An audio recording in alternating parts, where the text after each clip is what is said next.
products and next-day delivery, so he can always play it safe. Call 1-800-GRANGER, click Grainger.com, or just stop by. Grainger, for the ones who get it done.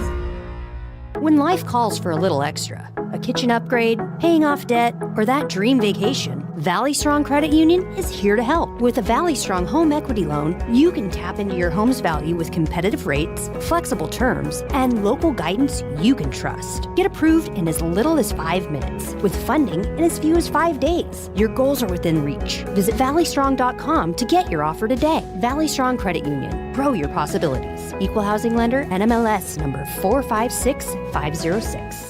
If your business depends on reliable vehicles, it's time to upgrade your fleet at myelkgrovechevrolet.com. We specialize in fleet pricing, bulk discounts, and fast approvals, so your team stays on the road and on the job. From work trucks and vans to fuel-efficient sedans and SUVs, we have the inventory, service, and financing to keep your business moving. Call or visit myelkgrovechevrolet.com today and ask about exclusive fleet savings. myelkgrovechevrolet.com. Driving business forward. Get ready, Sacramento. The Sacramento Boat Show and Big RV Show is taking over Cal Expo, March 5th through March 8th. Hundreds of boats and RVs, all in one place. From wakeboard boats and pontoon boats to motorhomes, fifth wheels, travel trailers, sprinter vans, plus fishing boats and ATVs. It's 2 huge shows, one massive event. Don't miss it. Get details now at twohugeshows.com. Cashback is not available on gas in New Jersey and Wisconsin.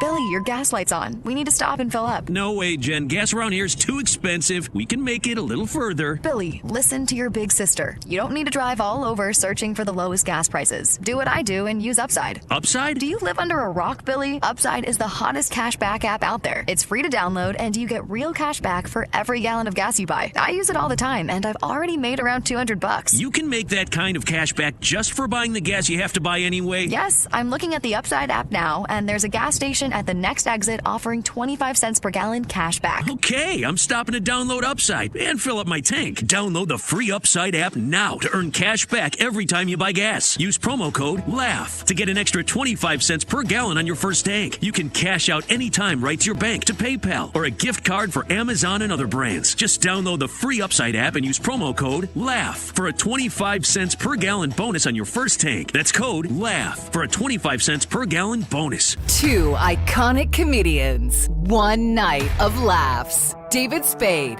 Dana Carvey. In 1998, they invented the cordless mic. Now let me just, listen, Paramount Theater, let's not jump on trends. Even in the best marriage, at one point, you look over and go, not my best choice.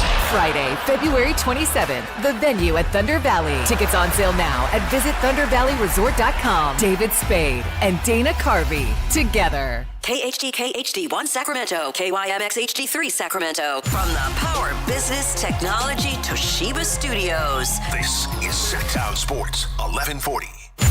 It's Matt George and Kayla Anderson. Online at SactownSports.com or on the app. Kings, Niners, and Sacramento.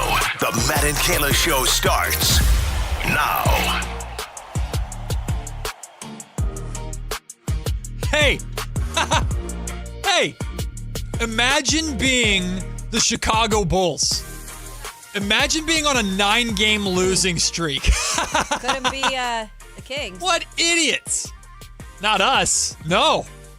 The Sacramento Kings, dare I say, are on a winning streak? Yeah, not yet. Have begun one? Have not lost recently? Yeah, that part is true. Look at this. Part is true. Look at this. The beam was lit last night. Right? That brought wow, happiness and joy to some. It's nice to just see it still works. Right?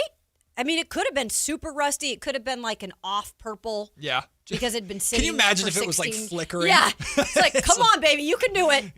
Warm you her got up. it. Warm her up. I've been fortunate enough, although I got in trouble doing this, but I've been fortunate enough to go up and see the beam and see how it works. And it's really, really cool. But what people don't know, and I'm going to peek behind the curtain, there is a designated person that is up there operating the beam, not like holding like a flashlight, but there's someone up there that has to basically turn the sucker on and turn the sucker off. No kidding. And they just sit up there. And I know that for 16 straight games, there was some poor person just sitting up there going, well, I don't think I'm going to have to turn this on, but I'll be up there. Yeah, they're just getting paid to sit around and wait for the Kings to win a game. Yep. It's a little like it's the roof of the Golden One Center is very strange. Is it? It's flat, right? No. No, not it's not. really. Okay. It's like Sloped? it's a little bit sloped, and to be fair, I went up there in the winter time, so it was a little bit slippery. It's a little spooky. You can't see over the edge though. Like there's no fear of falling. It's just kind of just spooky knowing I'm standing over an NBA court right now. It's kind of creepy. That's way below me. Mm-hmm. But the beam was lit. It was. The Sacramento Kings Congratulations, got Kings. the win, Kayla. And yes. I'm excited to talk about this win today, even though, yes, there is an aspect of it that got me to kick the hornet's nest of Russell Westbrook Twitter. Sorry, I'm just staying consistent with what I've been asking for from this team. We'll get into that today, but it's not going to be a negative show. It's going to be a positive show, not just because the Sacramento Kings won, but because I thought Precious Achiuwa and Daquan Plowden stepped up in major ways. Both Maxime, Raynaud, and Nique Clifford had really solid performances. The negativity will come into the conversation about Keegan Murray. When is it time to be concerned? Should we be concerned? If now is still too early, then when is too late? Right? We'll have that conversation coming up today at 11 o'clock. Darren Peterson and Kingston Flemings went at it last night. Houston versus Kansas. Kansas got the better end of that deal, although neither played all that well. We'll talk about Darren Peterson versus Kingston Flemings. Darren also spoke at the press conference afterwards. Or did he? Well, he technically said words. Oh, okay. So Kayla's got some thoughts on that. And it's a really interesting conversation with the dynamic of this show, because I'm very much looking at Darren Peterson from the perspective of, Kings, as he's the right guy for the Kings. You look at him from the perspective of work ethic, professional athlete, or soon-to-be professional athlete that you're now on the pedestal and it comes with everything, the pressure, all of it comes with that. But that also does tie into why the Kings aren't the spot for him. Right, absolutely. And then for Kyle, a lot of Kyle's conversation around Darren Peterson has to do with the landscape of college basketball always changing. And is college basketball even the right place for Darren Peterson? Would Darren have even chosen that route if he wasn't forced to choose that route because of the lack of other opportunities? The G League Ignite no longer exists, and the NBA still requires you to have 1 year of college or to take 1 year in between high school and the pros. So it's a really interesting conversation that we will get back into. That's actually coming up in the next segment. SAK State football is not under fire. That's not the right way to say it. But an article was released from CBS Sports. Richard Johnson wrote an article basically breaking down how the numbers, the estimates from SAK State in terms of projected revenue from them moving to the FBS and moving to the MAC are exaggerated based off of the company that I guess they hired to make these estimates for them. That company says they're misusing or exaggerating the numbers. It's just a really weird kind of convoluted story. Mm-hmm. Richard is going to actually join us at 11 o'clock to kind of break down. It's a very economic piece, but it's really well written. Yeah. So he'll break that down for us. Yes, it is very nerdy, but it's very interesting. I'm so excited to hear it. This SAK State story. Also, ESPN's Buster Olney puts out his top 10 players, MLB players at each position. He's already done third baseman, and today he did shortstops. So we'll talk about those third basemen and shortstops, see if any Giants or A's made the list. Again, we're going to talk about Keegan Murray. The Cavs are already taking victory laps on Keon Ellis. Raiders GM John Spytek says he expects Max Crosby to be with the Raiders next season. Is that just posturing for trade purposes, or should we take that at face value? We'll discuss that right before the debut of Kayla's 2-minute drill. Oh, the Olympic minute may be gone. Oh, now you get even more. But Kayla's bringing it, doubling it, and putting football on top of it. NFL, baby. Kayla's 2-minute drill will run through a lot of the top NFL storylines during this early parts of the offseason. And the Kings are reportedly unsure about what to do with Domantas Sabonis and are waiting for the context of what happens with the upcoming draft lottery. It makes sense for a ton of reasons, but it does create some concerns, or at least some hesitations within me of, are they still not fully committing to the rebuild? What does this mean? So we'll have that conversation too. Tons to get to in today's show. But Kayla, before we get into anything, I just want to talk about this really quick because my son had his second T-ball practice last night. It is February 24th. It is still very much wintertime. Yes. Now, I know you've been all over the country, including in the South. I don't know what the hell or who the hell woke up all the freaking mosquitoes, but put their asses back to sleep.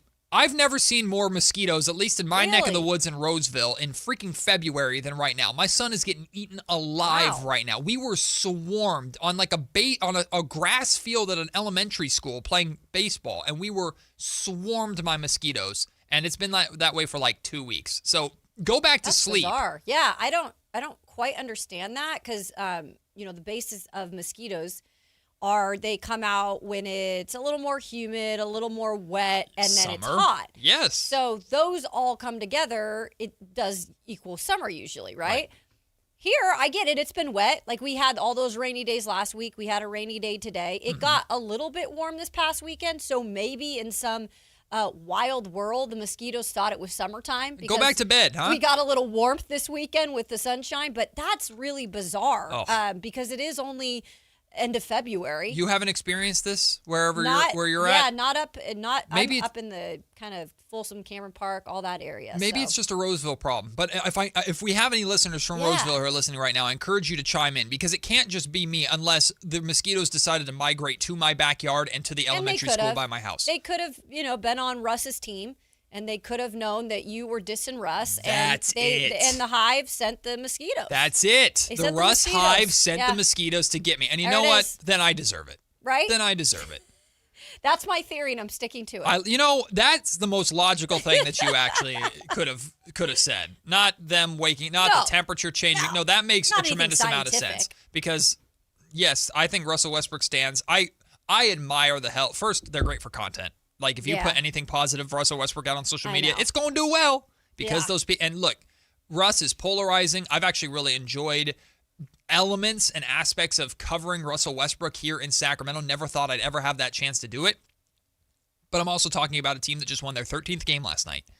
And Russell Westbrook has been a catalyst of this team being terrible through the first 50 games. He's not the reason, but he's been part of it. Everybody has to take responsibility for it. Oh, yeah. And at this point, I would rather see some of the young guys closing this game out, having the opportunity with the ball in their hands to close that game out rather than Russell Westbrook. But I don't want to start with that negative because, Kayla, Precious Achiuwa was really, really good last night. And I do want to talk about Daquan Plowden really quickly, too, because at the very least, even though Max wasn't on the floor and Nique wasn't on the floor during closing time, Daquan Plowden was.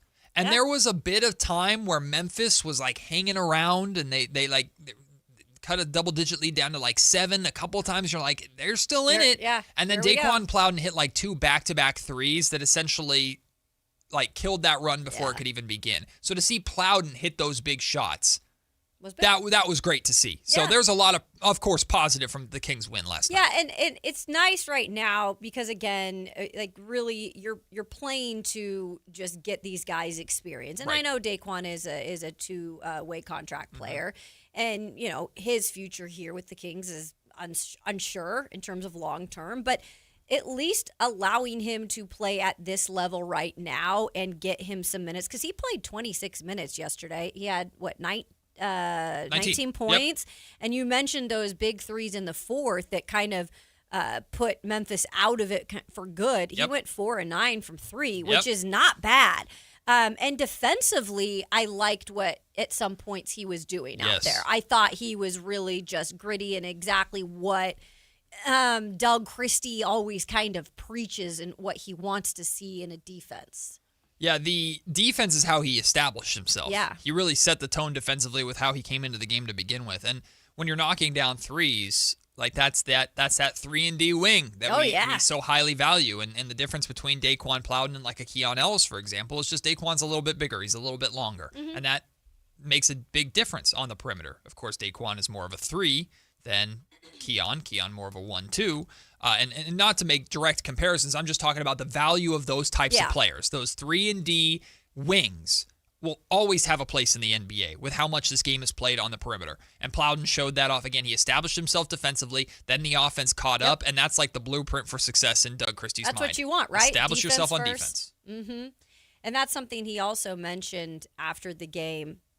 It must have been a sigh of relief just to finally not only get a win, but a road win since the first time since December 6th. I mean, it had been a long time since winning on the road. He was talking after the game about that, and someone had mentioned, bringing it over, which most fans are like, no, don't bring over a win. We don't need another win. We don't need 2 in a row. But he pretty much just said, look, if we're going to do stuff like this again, we have to carry over what we played defensively like. Mm-hmm. And that's just been hard for this team to do. This sounds so simple, Kayla, and it sounds so basic, but still it's nice to see the Kings exploit it. Mm-hmm. The Memphis Grizzlies started Omax Prosper at their center position last night. Like, that is a smaller, unbelievably undersized team. Yeah. We know their injury report is just decimating their entire team. Very similar to the Kings. By the way, that arena, pathetic. Yeah. Like that, you guys, Kings fans, at least give yourself a round of applause, because even when it isn't as packed in there, there's still, I feel, a different energy to that building compared to Memphis. That was pathetic. That arena was rocking for a couple of years, like during those initial job playoff years and the whoop that trick years and stuff like that. That place was rocking. But yeah, you're right. Like, there was no buzz, no energy. I don't really blame them unless you're there to see Scottie Pippen steal the ball 1,000 times and then turn it over 1,000,000 times. Scottie Pippen Jr., I should say. But yeah, there was no energy. There in ain't that nothing building. to do in Memphis, though. Let me tell you that much. Yeah. You would know way better than me. And Nashville and Memphis got beef. You would know way better than me. Yeah, they do. But I like that the Sacramento Kings right away were like, we have this advantage. We have a 7-footer. They don't have anyone close to that. Precious Achiuwa is also a physical 4. Yeah. We're going to take advantage. We're going to attack the paint. We're going to establish ourselves early on. Like, Max had a double-double, his 11th double-double of the season. He 10 leads points. Rookies. Yeah, leads rookies in double-doubles, 10 points, 13 rebounds. What's interesting is 8 of Max's 10 points came in the first handful of minutes of this game. He started the game 4 of 4 from the field, then had 1 bucket for the rest of the game because Precious got going. But it was nice to see right from the jump. It's, hey, here's this super obvious, super exploitable advantage that we have. Yeah. Let's exploit it and force Memphis to beat us. And it sounds so bare bones, like, wow, the bar is in the dirt if that's what the bar. But it's nice to see the Kings actually have an advantage and exploit it for once. They executed the game plan, and that's something, unfortunately they've not done a lot this year. And I get it. The bar is set low because the Grizzlies are without most of their starters or have traded guys away. But I don't really care. That doesn't really matter to me. Like, this Kings team does need to show progress, and we have said that we do need to see some things executed for Doug Christie's sake too. Mm-hmm. If he wants to continue to coach here, whether you want him here or not as a fan, he's trying to convince Scott Perry and everyone that he can be a part of the future. Right. These are the types of games, in my opinion. I know you don't want to win a lot right now. I kind of felt like they needed to get this done. Mm-hmm. A, because it was on the road. B, they needed to snap the losing streak. And let's just be honest, guys. Like, we're not the players in that locker room. We're not the players traveling. Like, those guys would like a win. Absolutely. Like, it would really help a little bit of, whatever despair they're in right now. Like, they're human beings and they're athletes. 100%. Like, they need a freaking win. Yeah, if this team had lost 30-plus straight games to end the season, it would have been awful. Awful. And it would have been almost 40, I think, or it would have been hovering around 40 if the Kings had technically lost out. I think we knew that was never going to happen. And look, I know that losses are more valuable than wins to the Sacramento Kings right now. I also know that if the Kings are going to win games, I'd rather them win off the back of their young guys at home, like we had that chance in that Cleveland game, versus a game like last night, a road game in Memphis where Russell Westbrook plays 33 minutes and is the leading scorer for the Kings. That's preference. Mm-hmm. That's not like it's the end of the world. That's just preference on sure, on and my that's end. been to I guess back you up on that. While I don't really mind this last game, them doing that, that's been your thing, your MO in terms of you've stuck with that. Like, you want to see, no matter what, right now, the young guys finishing games. And let's be very clear, though. I think the Kings looked at that schedule the same way we looked at the schedule at the end of yesterday's episode and went, this is the most gettable game we're going to have in quite some time. So let's go freaking get it. Like, I will play Russell Westbrook 33 minutes. Let's just go get it. Mm-hmm. Just go get this win. I think there was an element to that, and it's hard from the human element. It's hard to not blame them. Look, Russ, we're going to play you a lot because we just need to get this freaking victory because there's nobody, there's nobody on that Memphis team that bothers us other than Jalen Wells in reality. Like, this team has beaten us 3 times this season. We don't want to get swept by them, let alone this season has been as awful as it is. And can we be honest, too? Like, this game is not going to have any sort of has not had any sort of significant impact on the tank. No, right? not at all. The Kings are still 2 wins ahead of both Indiana and Brooklyn in terms of the amount of wins that the Kings have 13 wins. Both those teams have 15. If you're looking at the standings, technically Indiana's 2.5 games back, Brooklyn's 3.5 games back. We talked about the importance of the Kings maintaining that worst record so that the furthest that they can fall is 5. But losing to Memphis is 9.5 games back of you. It doesn't matter. Right. Now, if they start a winning streak led by veterans, that's where you're going to see That's Matt go, where you start, awooga, warning, but we're not even close to there yet. It's nice to see the beam. These guys deserve to feel the thrill of a victory a little bit. And look, if you have to go super veteran heavy in order to get it on a one-night type situation, then fine. Yeah, that's where I was at, Matt. And I know, like, again, you've been consistent with your message on you want to start to see these young guys in moments where they can feel like they're taking the reins and trying to win games like this. Although not wanting to win many games like this, but this was the one I really will say this is the one that I did not care if Russ was in. I also heard Doug Christie after the game say, he pretty much told Russ when they went into this game, like, I want you to set the tone. Yes. And guess what? Russ did, and he finished too. So it's like, okay, I get it. Like, would it be nice to see young guys finish and learn something from that? But they've got 20-something more games to be able to do that or try to do that. And in defense of Russ, too, defending him against my own arguments, when Russ wasn't on the floor, the Kings were getting harassed by Memphis defensively. Holy smokes, man. Malik Monk looked awful. The controlling ball the handling from him and Nique Clifford at times. Nique Clifford looked really bad. Killian Hayes is at least a point guard. Yeah. Hayes made his debut, but I can't really judge too much of what Killian Hayes is doing because he literally joined the team that morning. And he was in foul trouble early, too. And I would have loved a better debut than what Killian Hayes gave. But again, the dude joined the team and he's the point guard. It's one of the most important in terms of team organization positions on the floor.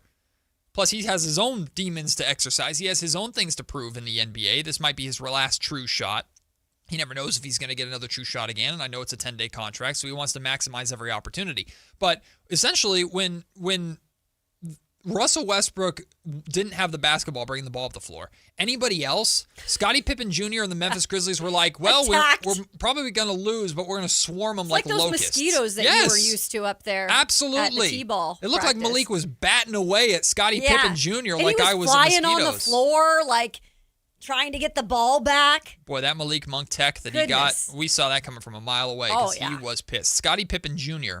had 5 steals in this game. And I think they were in 5 straight possessions. Yes. I think at least it looked like that. However, 2 things. 1, Scottie Pippen Jr. also turned the ball over 7 times.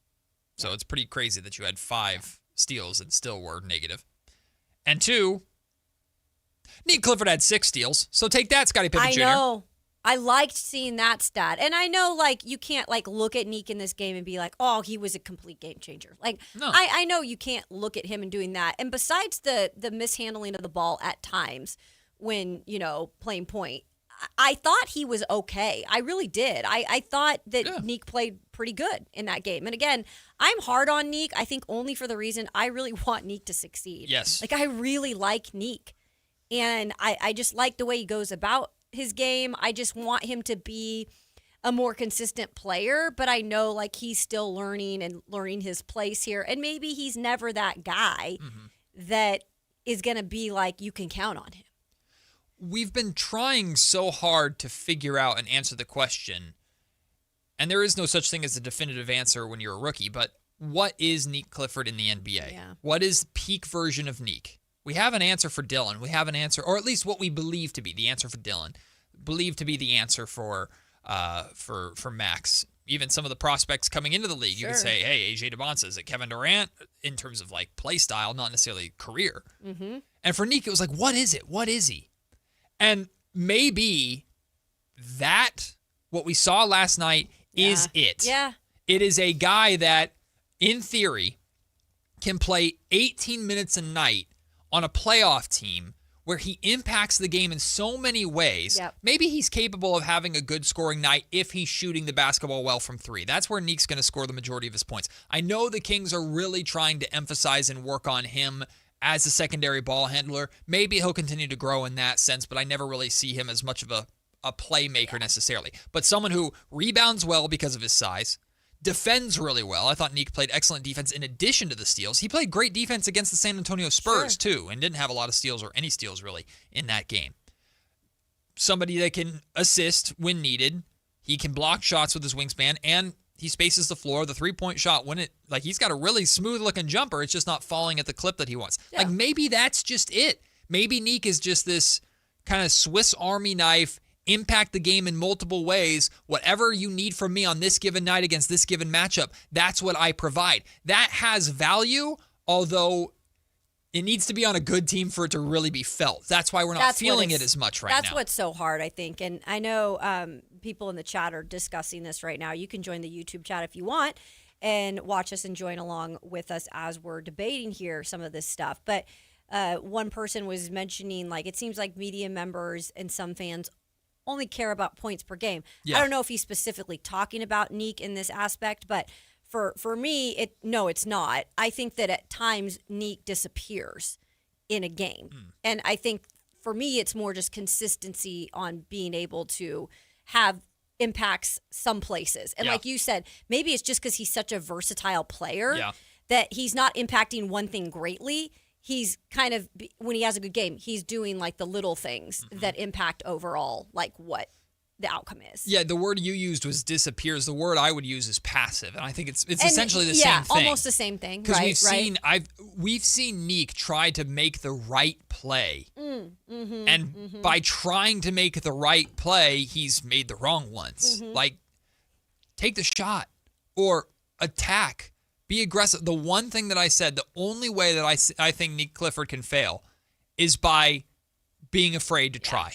Yep. And there have been times where it looks like he's afraid or he's hesitant because of the guys that are out there on the floor with him. And I'm not saying it's Russell Westbrook's fault or DeMar DeRozan's fault or anybody's fault that Nique. Nique Clifford, I'm looking to my left and Russ is there. I'm looking to my right, the DeMar's there. I got to make the right play and get them the ball or something like that's what I noticed when watching Nique. It's and to that point too, Matt, expanding it a little, like sometimes I don't put myself in the shoes of a player, right? And to put myself in the shoes of Nique Clifford this year specifically, because it hasn't been exactly the Maxime Raynaud route where he's had just kind of a runway to do what he needs to do, or he has been able to really over and over put in that work to see some of the results Maxime has seen.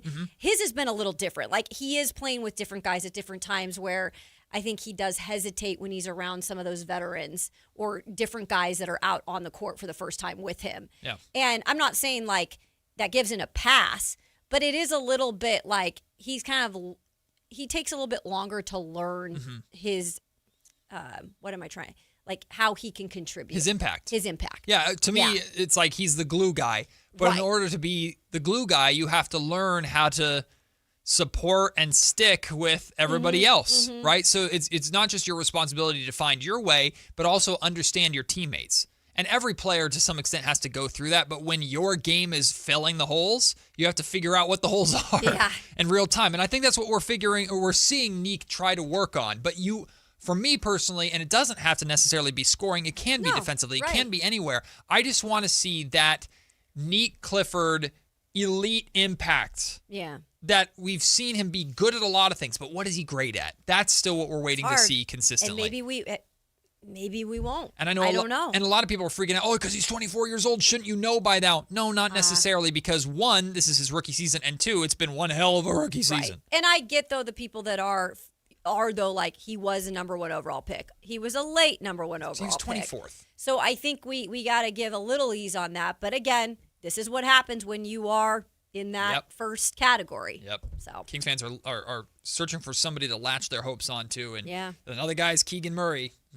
Keegan did not play well again. We'll talk about Keegan later on in the show. But coming up next, we're back in the Darren Peterson conversation. Also a little bit about Kingston Fleming's Kansas beat Houston last night. We'll hear from Darren Peterson And it always creates good conversation on this show with the dynamic of the three of us. Kyle Ledbetter, Kayla Anderson, I'm Matt George. Matt and Kayla are just getting started here on Sactown Sports. Wesley Financial Group is not a law firm. Ask yourself this question. Is it really worth holding on to that timeshare that you know you need to get rid of? Here's the truth. The average maintenance fee just went up over 17%. That could have been 117%, and there's nothing you can do about it. When you buy a timeshare, you give them a blank check for annual maintenance and assessment fees. I'm Chuck McDowell, founder of Wesley Financial Group. For 15 years, I've helped over 50,000 families cancel their timeshare. Not sell it, not transfer it, cancel it. Did you buy a timeshare because they told you it was a great investment and your maintenance fees would never go up? That's a lie. Are you ready to get rid of your timeshare once and for all? Simply call us and I'll send you our timeshare exit kit that explains all your options for cancellation. Call Wesley now for your timeshare exit kit. 800-489-7733. That's 800-489-7733. 800-489-7733. If you're serious about your golf game, then you need to know about Total Game Fitting at the Hagen Oaks Golf Super Shop. Whether it's the TrackMan-powered player performance studio for your best fit clubs, or the cutting-edge technology putter fitting studio, or the free Ballnamic ball fitter and 3D foot scanner, the Hagen Oaks Golf Super Shop offers you total game fitting from head to toe with equipment and apparel. Find your advantage at the Hagen Oaks Golf Super Shop with the latest offering of new golf products in Northern California. Fulton Avenue at the Cap City Freeway. Guys, your testosterone level impacts your energy, drive, weight, hair loss, and even ED. Revive Men's Health Sacramento will check your T level for free. For your free T level check, exam, and consultation, call 916-277-8599 or visit ReviveMen'sHealth.com. You remember me from a show called And Joe? I'm back on the radio, Sacramento. It's Joe Mami, and when you need your new country fix, join me weekdays from 6 to 10 for the Pat and Cody with Joe show on New Country 105.1 KNCI or on the free KNCI app. It's Carmichael Dave wanting you to join Capital Casino every Wednesday for their midweek madness drawing, giving away $2,000 in total cash starting at 6 p.m. in a safe, friendly environment. Plenty of well-lit parking available, conveniently located in downtown Sacramento. And remember, Capital Casino has the best food, the best service, and the best action. 411 North 16th Street in downtown Sacramento. For more information, log on to capital-casino.com and please gamble responsibly. 1-800-GAMBLER. Spring is here, and there's really nothing better than hitting the open road in a new Honda. Whether you're shopping new or pre-owned, Stockton Honda has the selection and savings, plus get top dollar for your trade. And while life's roads are often filled with bumps, buying from Stockton Honda couldn't be smoother. Wherever the road you travel might lead, Stockton Honda is happy to get you there. Come in today or go to StocktonHonda.com. Anytime, anywhere, it's all here. StocktonHonda.com. When life calls for a little extra, a kitchen upgrade, paying off debt, or that dream vacation, Valley Strong Credit Union is here to help. With a Valley Strong home equity loan, you can tap into your home's value with competitive rates, flexible terms, and local guidance you can trust. Get approved in as little as 5 minutes, with funding in as few as 5 days. Your goals are within reach. Visit valleystrong.com to get your offer today. Valley Strong Credit Union. Grow your possibilities. Equal housing lender, NMLS number 456506. Get ready, Sacramento. The Sacramento Boat Show and Big RV Show is taking over Cal Expo March 5th through March 8th. It's 2 huge shows, one massive event. Don't miss it. Get details now at 2hugeshows.com.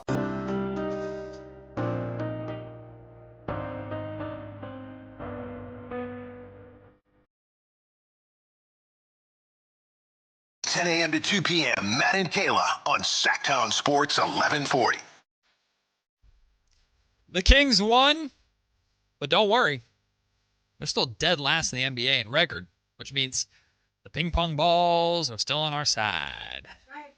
That is right. Don't fear. Don't fear. A win didn't do too much. Nope. But it at least gave them some sort of, the players at least, and Doug Christie, some sort of like, okay, like at least this is a temporary, like, yeah. At least we're sighing off a 16-game losing streak. This was leading like Scott Van Pelt last night after the Darren Peterson, Kingston Flemings, Kansas, Houston rivalry game yesterday. This was the second story of Scott Van Pelt's ESPN Sportscast. Streak snapped. Yay, the beam works. I mean, hey, making headlines in all the wrong ways, it doesn't matter. Well, speaking of that Darren Peterson versus Kingston Flemings battle, those are two of the top projected top 5 picks. 2 of them could easily be Sacramento Kings by this upcoming summer. We will have to wait and see on that front.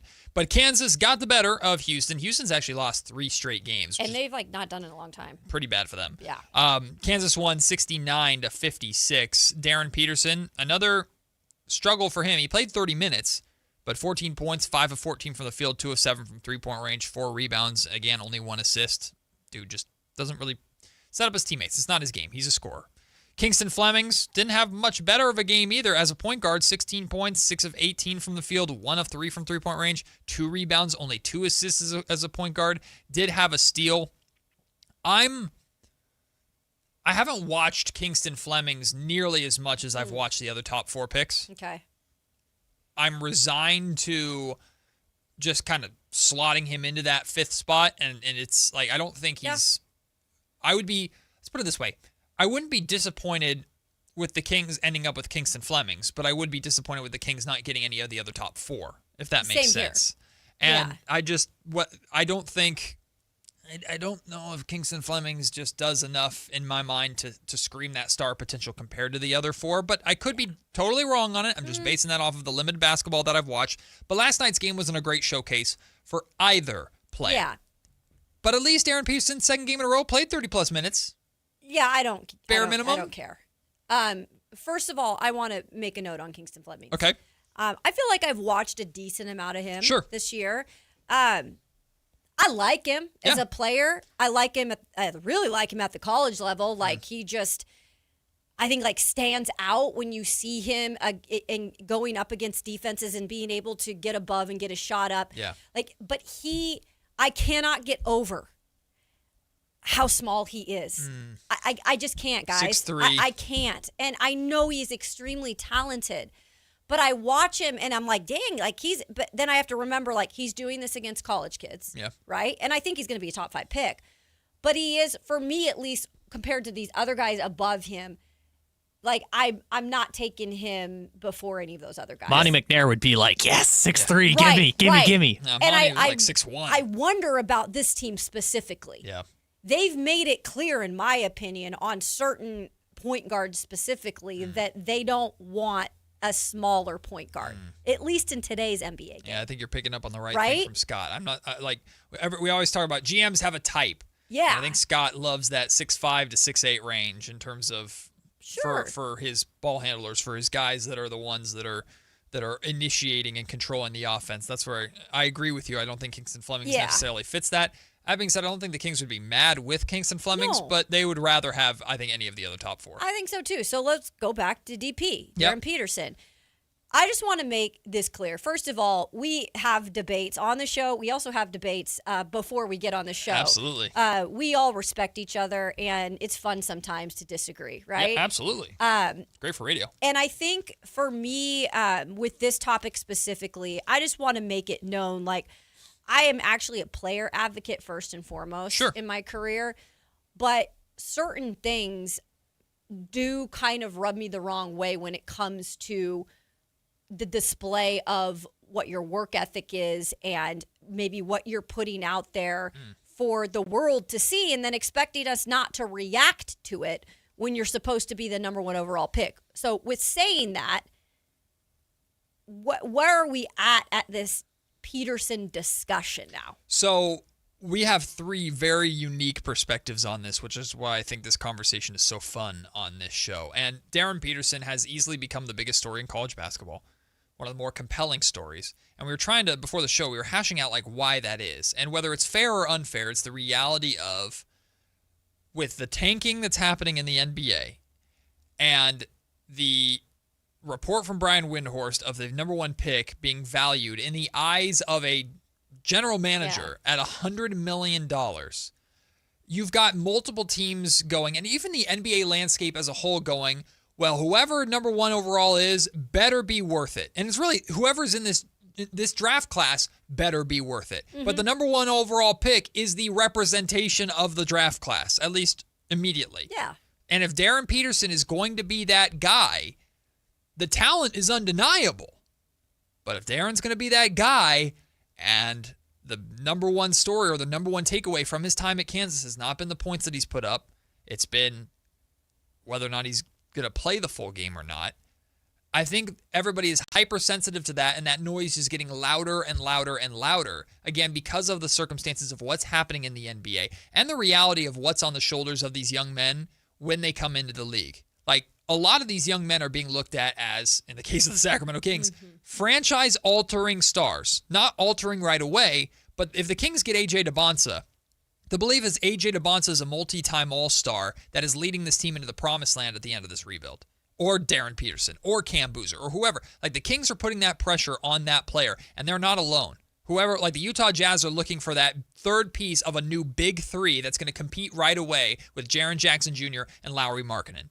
The Indiana Pacers are looking for someone who they're going to plug in and be right back in the NBA Finals conversation to replace Benedict Mathurin. Like, there's a lot of pressure on these guys to either take over a franchise or be impactful right away. Yeah. And in the middle of a season where you've got a third of the league that's actively tanking in order to get those guys. Sure. So I think that makes this Darren Peterson's situation hypersensitive. But at the same time, Peterson hasn't really done himself any favors. He spoke after, Kyle, we have this audio queued up. He spoke after the game last night, and Peterson's not really the talkative type, but once again, he addressed the conversations around him and his playing time. Darren, there was a time where you went out with maybe about 9 minutes to go and you had the pads on your legs. Did you think you were going to be able to come back in at that point, and what, I guess, kind of unfolded between that and your return to the court? Wait, hold on, was that on something? Did I think I was going to come back? Yeah, there was a time where you went out and it looked like you had the things on your legs. I was wondering if you had cramps then and did you think you'd be able to come back after that? I put them on every time I come out, like the leg things. So okay. Like that. So when that happened, you always knew you were going to go back in a few minutes later? Coach put me back in, yeah. As I'm the coach for real. Okay. Let me respond to this. Yeah, you rolled your eyes at that. It's kind of a leading question, to be fair. So, okay, there was a point of the game where he hit a shot, right? Mm-hmm. And then it looks like he goes to the bench and looks at coach. Yep.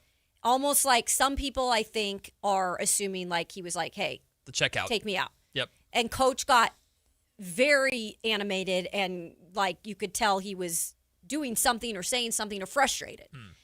I don't know what he said. I don't know. I'm not going to jump to conclusions and say that he was checking himself out, but that is what the question was alluding to. Yep. Okay. The thing about Darren Peterson in terms of like, he just doesn't talk like much, right? And he's supposed to be the star of the team who is, going to be potentially the number 1 overall draft pick. And I understand he might not have wanted to go the college route, but he did. And he took the money. Good for him. Yep. Good for him. But part of then sucking it up as a college player for one freaking year on a really good team with a Hall of Fame future basketball coach is to just like do your job, man. And at several points this year, we've not only questioned like the hamstring stuff and the injuries and him checking himself out of games, but then like when he is asked questions, like he just completely like gives 2-word answers. And I'm not saying you have to be the most talkative guy in the world, but we're expecting a guy like this at this age, if he's still maturing, to just come to Sacramento and all this weight is on him and you have to win. Like I just don't see it ending well, at least right now in the state of what he is as a player. Yeah. It just, there's so many things that just, it's not right for this team particularly. There's always the debate in the draft, fit versus talent. Always the debate. And the Kings have gotten in big trouble in the past for prioritizing fit over talent. The correct answer, though, is you want both. Yeah. You want the talent that's going to fit with not just the players that you have, but with your organization and where you're headed. Mm-hmm. And I think that's the biggest conversation when it comes to Darren Peterson is the talent is undeniable. Although, like I said yesterday, I do think A.J. DeBonsa is the best player in this draft. But if you think it's Darren Peterson, the talent, it's hard to argue with you in just the pure scoring talent. But the fit in terms of Sacramento is exactly what you said. Is he the right guy to take one of the worst franchises in sports and put that on his back and carry them and change the narrative about them and carry them to success after probably multiple years of a pretty rigorous rebuild? And all that we can do is go off of the information that we have and what we see. Yeah. And it's not the most encouraging with that. So. And I don't know if we're going to carry this over at all, because I know that Kyle has a different take on it. But, you know, I understand. Like, if they draft him, I'm not going to be like ultra, like, I can't believe this, whatever. Yeah. It's just to be continued. Let's see what happens. I mean, more red flags than not have popped up at this point. Let's do this. We'll take the break. When we come back, if Kyle wants to jump in on this conversation, he can. We also have to talk about the possibility of the NBA potentially invalidating Kawhi Leonard's contract, basically making him a free agent this year. And there are already some teams in the wings licking their chops about the possibility of suddenly adding new free agent Kawhi Leonard this summer. We'll get to that and more. Richard Johnson of CBS Sports will join us to talk about the overestimation of the economic impact by SAK State football after joining the MAC, Mid-American Conference. Lots to come still on Matt and Kayla, Sactown Sports. All Americans should do what they can to prepare for the future. Donald Trump Jr. here with an important message. More and more Americans are looking for ways to diversify their hard-earned money, and gold is the perfect solution. For example, a gold IRA from my trusted friends at the Birch Gold Group lets you diversify your IRA or 401k into physical gold with zero taxes and zero penalties. You stay in control with a tangible asset that's held value for thousands of years. And right now, Birch Gold is offering a free info kit to help you understand how it works. Just text the word SECURE, SECURE, to 989898. There's no pressure, no obligation, just the facts. You can't predict the future, but you can be prepared, but only if you educate yourself. So take that first step right now. Text SECURE to the number 989898 today. That's SECURE to 989898. Jackson Hewitt knows taxes are complicated, and with multiple jobs and tax forms, they're like Sonata complicated. Our no surprise pricing keeps things simple. Jackson Hewitt does your taxes for only $149 or less. And since we know all the new tax codes, you could get thousands back. So what are you waiting for? Hurry. File with Jackson Hewitt today for only $149 or less, guaranteed. Limited time offer for new clients on federal returns. Participating locations only. Terms at jacksonhewitt.com/149. Get in the zone, AutoZone. Welcome to A to Z Savings, our biggest sale of the year. Happy to be here. Can I get some rotors? Would you like brake pads with that? How much are the brake pads? Free with Duralast rotors. Free. Really? Really? Free. I also need some oil. Would you like an oil filter with that? Yeah. How much is that? Free with the oil. Free. Really? Really. Free. It's part of A to Z Savings with hundreds of deals. From A to free. Get in the zone, AutoZone. Ends March 9. Restrictions apply. To 15-year-old Harper, buying an $80 vintage rock t-shirt is a great investment. To Harper's mom, this logic has a few holes in it. So she helped Harper open a Wells Fargo Clear Access banking account. With no overdraft fees and tools to track spending, Harper's learning, one heavy metal tee at a time. However you make money work, Wells Fargo can work with that. Terms apply. Visit wellsfargo.com/deposit disclosures for fees and details.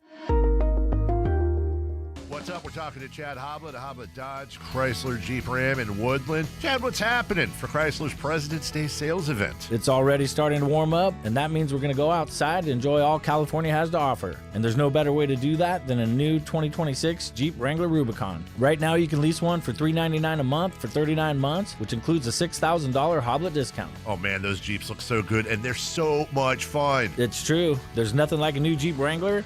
But whatever you're looking for, you can find it at the Hoblet Certified Pre-Owned Supercenter.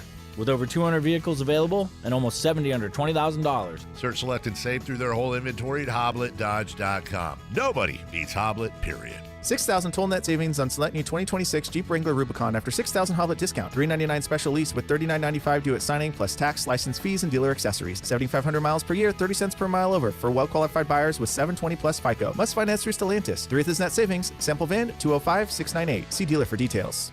Join Sactown Sports downtown before every Kings game and pick up an In-Shape Fitness Kings Rally Towel while supplies last. If you walk, lift, stretch, or sweat, you belong. Start the year strong and join today at InShape.com.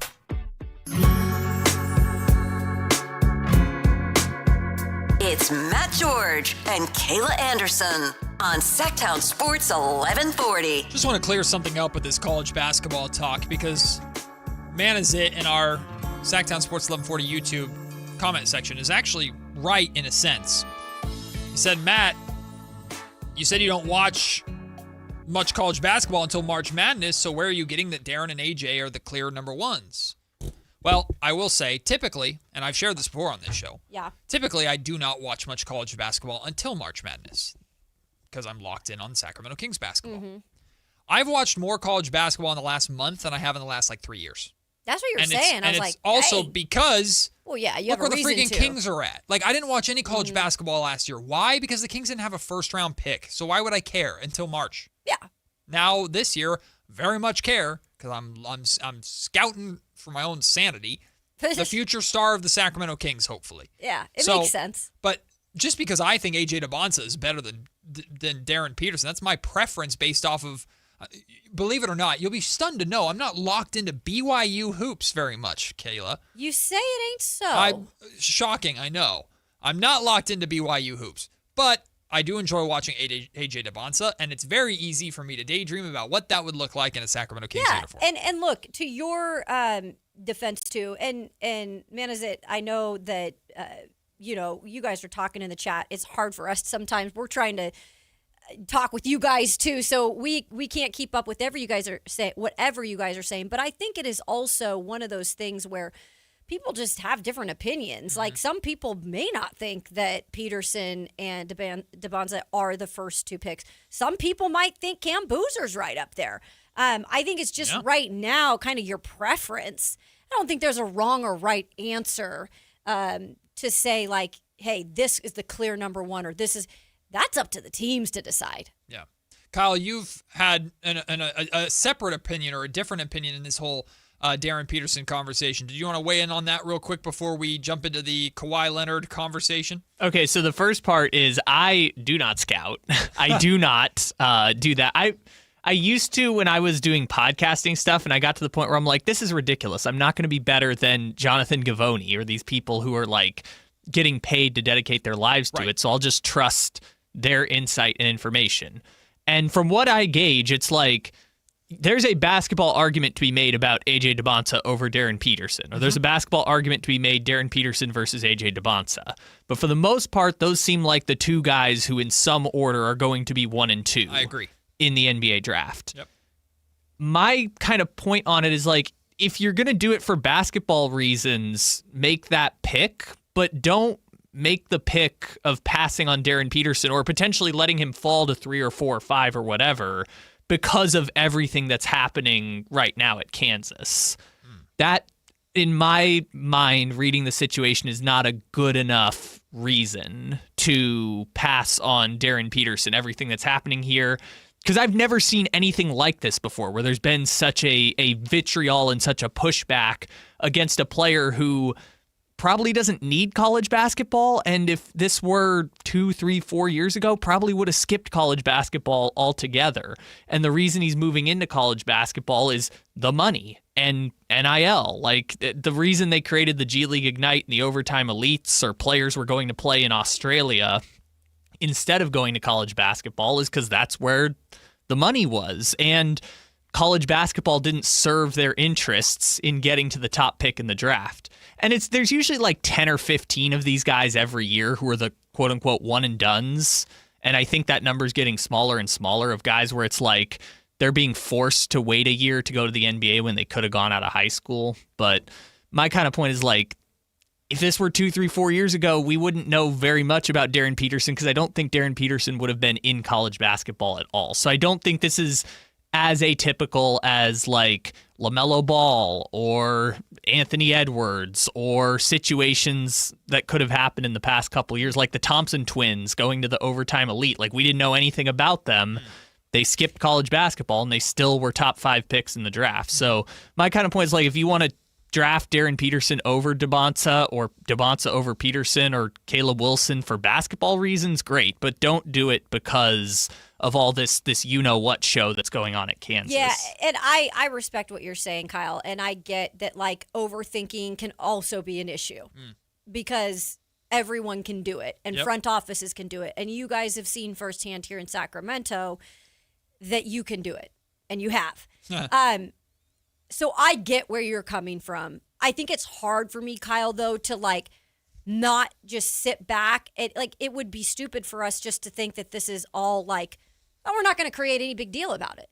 Like, oh, we're not even have topics. Like, I just think like he's kind of created what this is. And whether he knew it was going to blow up to this or not, I don't care. Like, you're getting paid to go play college basketball and you're going to, be a high draft pick, and you kind of can control what your narrative is. And he doesn't seem to care, and that's okay too. Like, if that's his thing and he doesn't think it will hurt him, that's all right too. But for me and for a lot of other people who maybe go off of what you're displaying in terms of your character and work ethic, and I'm not saying he does anything bad outside of basketball. Never. There's never been anything like that. No. It's okay, I think, for us to really have flags up, and especially if you're a Kings fan and you do go off of that stuff, because it's like, we can't be messing up at this point. We're already down in the dungeons of you-know-what. Yep.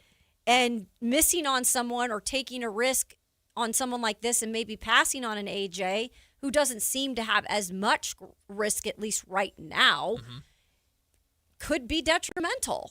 No, I get it. And people are going to do things differently based on their circuit. Like, DeBonsa's playing 40 minutes a night for BYU right now and trying to get BYU deep into the Big 12 tournament. Like, that's... Again, he's got a different mindset going into this thing, and I just look at it and I'm like, that's fine, but it doesn't tell me very much about how they're going to be as NBA players, I guess. Right. And again, you could go down the line of guys that have skipped college recently, to Kuminga, to Matas Buzelis. Like, it's still a mixed bag when they get to the NBA. You could go to the Thompson twins, Bilal Coulibaly, like all these people skipped college basketball and they've had mixed bags of NBA careers. But I think what it's kind of taught me is like the college system isn't really there to help those guys or serve those guys. And so the fact that Darren Peterson is kind of bumping up against it kind of tells me this is like Peterson, who doesn't need this, versus Kansas, who's like, we're trying to win right now. We don't care about your draft and your future. We're paying you all this money to help us win right now. Like, those two things seem to be clashing, and it's, I guess, an overarching conversation about like why the NBA needs to change their draft rules to allow some people who don't need college to not have to go to college. Like, they should be able to get drafted out of high school. Darren Peterson may very well be the guinea pig in what is the Wild West of NIL. Like, we're still in the thick of trying to figure this mess out. Like, it's very different. It's very unique. There's a lot of moving parts. There's not a lot of black and white. There's a lot of gray area. And different circumstances are different for different people. And it makes a whole convoluted situation to where Darren Peterson might be just a caveat of, okay, this is a branch of what could happen based off of this circumstance. How does this become normal? Or it's not normal yet, so we're hypersensitive to it, or whatever the case may be. Like, two things can be true. Yeah. Kyle could be right about the circumstances of college basketball aren't necessarily right for Darren Peterson. But at the same time, this is the route you chose. It's the route that's available to you. It's what's in front of you. Shouldn't you attack it head on? Like, it's not the circumstances' fault. You have a chance to make a ton of money and be the number one pick in the draft. Shouldn't you behave that way? So really quickly, I want to sneak this in, and we can talk about this later down in the road if we have some time. But according to Tom Haberstroh, the NBA could invalidate Kawhi Leonard's contract. I know you have the audio for it, Kyle, but we'll skip the audio because we don't have time for it. With the aspiration, that's how you say it, right? The aspiration scandal and everything, one of the parts of the punishment could be, hey, this contract is null and void. It doesn't exist anymore. Kawhi has 1 year left on his deal with like $50.3 million next season. If they invalidate the contract, now all of a sudden Kawhi Leonard is a free agent. And according to Tom, it sounds like the Lakers, Warriors, and Knicks are already waiting in the wings going, ooh, we're interested. But let me ask you guys this. It can't be the only punishment because the Clippers would obviously have to take some responsibility for this too and get impacted. Kawhi probably has to take some responsibility for it too because Kawhi's still going to get a bag wherever he goes if he were to become a free agent right now. But is this the right thing to do? If the contract is bad, if there's side deals that got him to get to this point, is it the right thing to say this contract is... It's done now. It's null and void. Clippers, you either have to renegotiate with him the right way or you're going to lose him to another team that's willing to do it the right way. I think as tough as it is, and again, they know way more than we do, and they've been investigating this in depth, right? I think in a way, yes, it is, Matt, because they do have to kind of set some sort of an example, as much as I hate sometimes that we have to do that. But with this situation in particular, like if they just let it blow by after all of the publicity it got, and we talked about this endlessly when this came out, then it would kind of just be like, oh, well, maybe then you can go do it over here. And like, I just think you have to probably put something on that and say, like, look, we're punishing it a little bit. There's a lot of money tied up in the Kawhi Leonard situation. There's even more money estimatedly tied up in the SAK State Mid-American Conference conversation. Some estimates that are the talk of college football right now, with Sac State going from the FCS to the FBS. Richard Johnson of CBS Sports wrote an article breaking down where these numbers came from and the company that came up with these numbers or estimated these numbers for Sac State. They're confused by Sac State's takeaways with these numbers. It's very financially convoluted, but has to do with kind of the drama and the fallout from Sac State's move to the MAC. Richard Johnson joins us to explain this article, answer some questions about it. Coming up next on Matt Kayla, Sactown Sports. This is the story of the one. As a safety manager at a manufacturing plant, he does everything he can to keep his coworkers safe. From finding ways to reduce risks to keeping safety supplies in stock. And for that, he relies on Grainger. Grainger offers a broad range of quality products and next-day delivery, so he can always play it safe. Call 1-800-GRAINGER, click Grainger.com, or just stop by. Grainger, for the ones who get it done. Have you tried my Colombian tamales? Yes, but the Mexican tamales I brought are way better. Colombian tamales wrapped in plantain leaves are unmatched, you know. But the Mexican tamales wrapped in corn husks are the authentic ones. At least we can agree that they taste better with Pepsi. Without a doubt, tamales deserve Pepsi. No matter what tamales you love, enter for a chance to win a year's worth of groceries. Powered by Pepsi. No purchase necessary. U.S. residents 18 or over. Ends April 5th, 2026. Rules at pepsipromo.com/free groceries. Pepsi is a registered trademark of PepsiCo Inc. Hurry in and save big during Honda's President's Day sales event at Folsom Lake Honda, your one-stop Honda shop. Hurry in and save on our best selection of new Hondas. Each is priced to sell now. Folsom Lake Honda is your one-stop Honda shop for great pricing on a giant selection of new CRVs, HRVs, Civics, and Accords with low finance and lease options. Plus, get an instant cash offer for your trade. Get to Folsom Lake Honda or go to FolsomLakeHonda.com. Folsom Lake Honda, yeah, your one-stop Honda shop.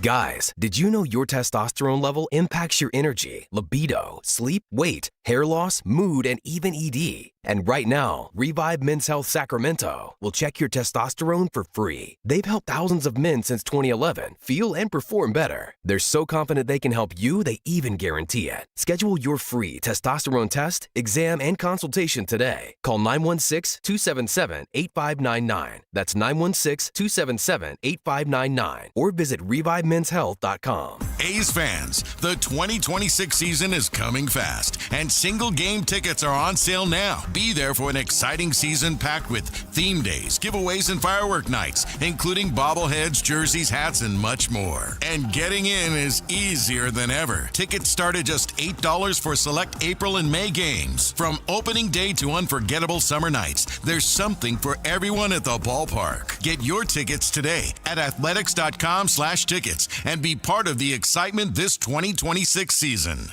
There are many reasons to choose Gonzalez Law Offices as a dedicated trial lawyer with an undefeated record from 2016 through 2019, and you'll know that no case is too big or too small. Due to his success, hard work, and commitment to excellence, attorney Jonathan Gonzalez has been listed in Super Lawyer's Rising Stars, as well as in the top 40 under 40 list by National Trial Lawyers. You can find Gonzalez Law Office online at saclegaldefense.com or call him at 916-304-9187. KHD1 Sacramento, KYMX HD3 Sacramento. From the Power Business Technology Toshiba Studios. Sactown Sports 1140.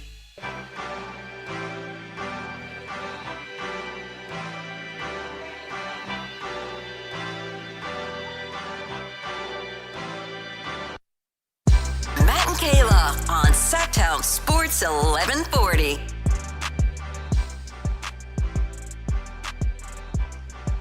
Boy, oh boy, is the drama around the SAK State Hornets move to the MAC, the Mid-American Conference, picking up, I guess.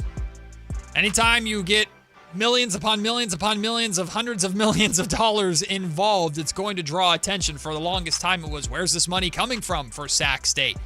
Now, the conversation has shifted to, well, these estimates that SAK State has been publicly putting out there after this announcement of their projected revenue. Is that number exaggerated? Is it accurate? Is it not? We are joined right now by CBS Sports writer Richard Johnson, who wrote an article on CBS Sports called "What is the Economic Impact of Sacramento State's Bold FBS Move? Financial Estimates Raise Questions." It's a really interesting, in-depth financial article that talks about the estimations and some numbers that were confusing, but since then the collegiate consulting who came up with these estimates and these numbers for SAK State is now kind of going back and forth a little bit. It's an interesting conversation, so we're happy to bring Richard Johnson in as we're figuring this out in real time. Richard, we appreciate you being part of the show. First off, my friend, regardless of everything, really interesting, in-depth article. What drew your attention to this specifically, and what is your, at this point, major takeaway from just this entire situation surrounding SAK State moving to the MAC? Well, the major takeaway, as it is specific to kind of this $975 million number of economic impact over 5 years, as the school claims, it's the thing that I want everybody to understand about this. That is a projection, and that is a glass half, maybe glass 7/8 full projection. Because at the end of the day, if my accountant projects that I'm going to make $10 million next year, that's all well and good. But whether I make $10 million next year is to be determined. And so at the end of the day, what SAK State did here is no different from what professional sports teams do when they're trying to get a stadium. I'm sure the Kings probably did this when they built Golden One Center, for instance. They tried to get a study to show potential economic impact. And what Sacramento State did, both Dr. Luke Wood, the president of the school, and the school in a press release, is they mischaracterized, and that is according to Russell Wright, who's the CEO of Collegiate Consulting, they mischaracterized an FBS projection line in a study that they commissioned Collegiate Consulting to do over 5 years. It is a mischaracterization of what the study was supposed to do. The study was not commissioned or did not intend to project out over 5 years. But Sacramento State did that. Dr. Luke Wood did in a tweet, and they did in a press release. And so what they've done today in the tweet that you were talking about, Collegiate Consulting, where they reaffirm, is they got with a PR firm and they spun it based on semantics to try to, again, say that, and in their tweet it says, the potential for 5-year projections approaching that number. It is all about projection, potential. It's all these things that say, well, yeah, maybe we can make $975 million, or generate, I should say, $975 million of economic impact over 5 years. But until they come back in 5 years and show me how every single dollar that they earn in media visibility or what have you from playing a bunch of MAC football games gets to $975 million of economic impact over 5 years. If I'm a SAK State student, SAK State faculty member, Sacramento business person, or Sacramento resident, I would be extremely skeptical when a public institution tells me that they can generate nearly $1 billion over 5 years by getting into the Mid-American Conference to play football. Richard Johnson from CBS Sports is joining us. He wrote the article breaking down the overestimations from SAK State based off of the company, I want to make sure I get it right, the Collegiate Consulting company that did estimates for SAK State of what their revenue could potentially look like. This is a really in-depth article. And Richard, I'm going to be trying to walk through this with you in real time. So for context purposes, I'm the kind of guy that gets help from much smarter people than I am to do taxes and stuff like that. So walking through numbers of the millions to billion dollar range of what we're talking about here, it gets pretty crazy, and the in-depthness of this article that you dive into kind of illustrates that. But just to hold my hand and walk with me through this and along with our listeners, essentially this company, the Collegiate Consulting Company, projected a number, which they now are saying in a tweet as of 9 o'clock this morning, that they stand by $194 million of year one economic impact for SAK State with their jump to the MAC. And then it sounds like Dr. Wood and SAK State then took that number, multiplied it by 5 to project what the 5-year window would look like, that 5-year economic impact. Is that correct? Am I on the right page there? That is exactly what happened. Russell Wright, the CEO of Collegiate Consulting, told me he did not know that the school was going to do that, extrapolate the number that he gave them over 5 years. He did not know that was going to be what the school did, but that is what they did. And that 195 number, just to zero in on it, the vast majority of that 195 number comes from $120 million of broadcast exposure impact. That is the line item that they draw that from on a spreadsheet that is in the Collegiate Consulting report. Now, that $120 million number comes from a formula that Collegiate Consulting did where they made some estimates on what SAK State's TV ratings could be for 6 MAC football games on linear television, so ESPN, ESPN2, what have you. They did that based on games played by Toledo, Western Michigan, and Central Michigan. What I did is I went and I found ratings for every single regular season TV game by a MAC team last season. Right now, SAK State is not eligible for the postseason, and Athletic Director Mark Orr told me that he's undecided on whether they will take legal action to try to get postseason eligible. So in any event, Collegiate Consulting's report spat out $120 million in broadcast exposure impact. When I sent Collegiate Consulting report more TV ratings, they baked it into their formula, and they came out with $80 million in broadcast exposure impact. Now, $80 million is sure still a lot, but it ain't 120. So, again, what I want to impress on anybody who reads this story, on anybody who listens to this radio interview, and anybody at Sacramento State or in that orbit, everything about what they are saying is potential. It is all could. It is maybe. It is projection, and it is all glass half full. Richard, sorry, Kayla. Do you think is SAK State being misled here? Is that what you think is happening by this consulting company, that they're being thrown inaccurate numbers and being misled by these numbers? I think there's a little bit to that because at the end of the day, and this is where we get to the glass half full stuff. What happens if SAK State is 3-9 and they're hosting a 4-8 Kent State team? Like, what do you think the economic impact is going to be of that? Nobody's going to watch that game relative to if SAK State is, 12-0 and, gunning for a college football playoff run.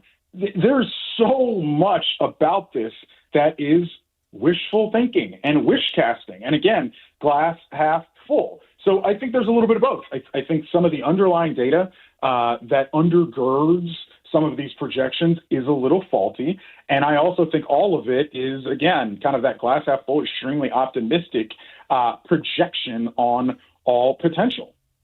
Richard Johnson, writer at CBS Sports, joining us this morning on the Matt and Kayla Show.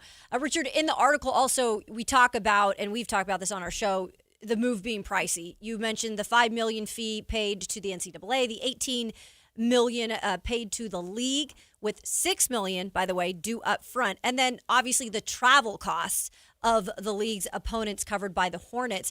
I know SAK State administrators have said that none of the money to cover the school's entrance fee to the MAC or NCAA will be covered by students or, the school's general fund. Is that something that you found accurate? I did not dive into that specifically. Mark Orr did tell me that. Athletic Director Mark Orr did tell me that, and that's in the story. So, for now, I think you kind of take them at their word for that, and then you try to check up on that as that fee is paid. Now, to be honest with you, I know that the covering the travel fee thing is kind of a headline grabby thing. Mm-hmm. That is not actually unprecedented. Hawaii actually did this for a while when they were in the Mountain West as a football-only member. And I do think that there's an allocation that Sac State would have had to do anyway for their opponents if they were going to play as an FCS independent, which it seemed like they were intended to do. So while the travel coverage thing, I understand, is it takes a bunch of people by surprise, that's not actually really the thing that turned my head about all of this. The $5 million NCAA fee, that is what it is. North Dakota State paid it too. Just the other day, or will pay, I should say, in the future here. When they come up, that number, $5 million by the NCAA, actually is significantly increased from what it used to be because the NCAA was, in part, I believe, trying to discourage teams moving up from FCS to FBS with a big price tag. And at the end of the day, that $18 million to the MAC, if I'm the MAC, sounds pretty good to me. It didn't sound like Sac State had any other legitimate options to find a way to get up to FBS once the NCAA denied them to come up to FBS as an independent. So at the end of the day, if I'm the MAC and you're telling me they're going to pay me $18 million over 5 years and I can distribute it as I see fit, I assume, to my member schools, that sounds pretty good to me. Richard, kind of pulling back a little bit from the specifics of the financial aspect of this story to what Sac State is trying to do, if you're comfortable just kind of giving your general opinion on this big jump that they're trying to make from the FCS to the FBS. They've spearheaded the movement. There were no invitations. They called their shot over a year ago when they declared that they were leaving their conference, and they risked being an independent, and they obviously did enough to attract the MAC or throw enough money at the MAC to make this a possibility. What do you make of the big swing that Sac State is making with their football program to make this jump to the FBS? And at least it seems like they've been successful in doing it. Yeah, I think they, like North Dakota State, in the last kind of few weeks or last couple months, kind of realized that it was a little bit, I don't want to say easier, but a little bit more straightforward to get up right now to FBS if certain conditions were met. And obviously, in Sac State's case, essentially, I should say, paying your way. I also think that, and this is the funny thing, I don't necessarily think Sac State's going to come up here and fail in the MAC. I mean, at the end of the day, the bottom of the MAC pretty much is FCS quality football, if we're going to be honest. Mm-hmm. The bottom of the MAC is not good. And so I do believe, armed with, I believe Mark Orr told me, right around $3 million in NIL rev share funds in the near future, so they say, I think they can come up and be competitive in the MAC, which is kind of the funny thing about all of this. I don't think any of this reporting that I'm doing here is going to get them kicked out of the MAC or not allowed in. That's not the purpose of why I did this at all. The purpose of why I did this is to just say, $975 million is a pretty big number. Is that true? ? And that kind of was the guiding light of all I did and all the digging that we did on this last week. Richard, is it maybe why some people, and again, there's a lot of people here that are excited about moving up to the FBS, and rightfully so, right? We're in a pretty decent sized market here in Sacramento, and maybe they can get more into the college football scene. But with the timing, I think that's also the thing that maybe had people turn heads a little bit, was like the timing of all this. Yeah, it's definitely quick timing. I think that, I spoke to head coach Alonzo Carter for this story, and I think he was expecting it to be 2027. I think, until recently, I think Mark Orr was, quite frankly, expecting it to be 2027. Some timelines sped up here on this to get them in 2026. I imagine, from a strict football discussion, I should say, I imagine that they may have some depth concerns just because they sort of built a team for what was assumed to be an FCS slate, but they do have the resources to get to 105 scholarships. That's what Coach Carter told me. So, yeah, they may have some depth concerns kind of late in the season or what have you, but I do not expect them to look, out of place on the football field in their MAC schedule. Richard, we'll wrap up with this, and we appreciate you taking the time while this story continues to progress here. Tell me if this is an overgeneralization, because I see essentially the feedback from Sac State fans is, regardless of what the estimates are, there's no way that this isn't going to be a economic boom for this franchise or for college football, Sac State football here in the California capital. They're making this jump. They're investing a lot of money, obviously, and paying a pretty hefty price in order to make this jump. But there's more than enough reason to believe or be optimistic about the return being worth the initial price tag, in addition to the benefits for the team, the competition level, potential bowl games down the road. Is that an overgeneralization, or in your mind, is it, regardless of these estimates, this is going to be something that should be financially positive and lucrative for a team that's making a big leap? I would be very skeptical of that claim. Okay. Winning is not a business model in college athletics. And if you don't win, things can get pretty squirrely from a financial perspective. Now, again, I just want to be clear. The funny thing is I actually expect them to be fairly competent in the MAC. Again, that's more of a treatise on the MAC than it is about Sac State football. And I understand why people are optimistic. I understand why people are excited. That's all well and good. But if you get into this league and you do 3 straight seasons of 2-10 against a league that you have absolutely no regional ties with, excitement's going to wane pretty quickly.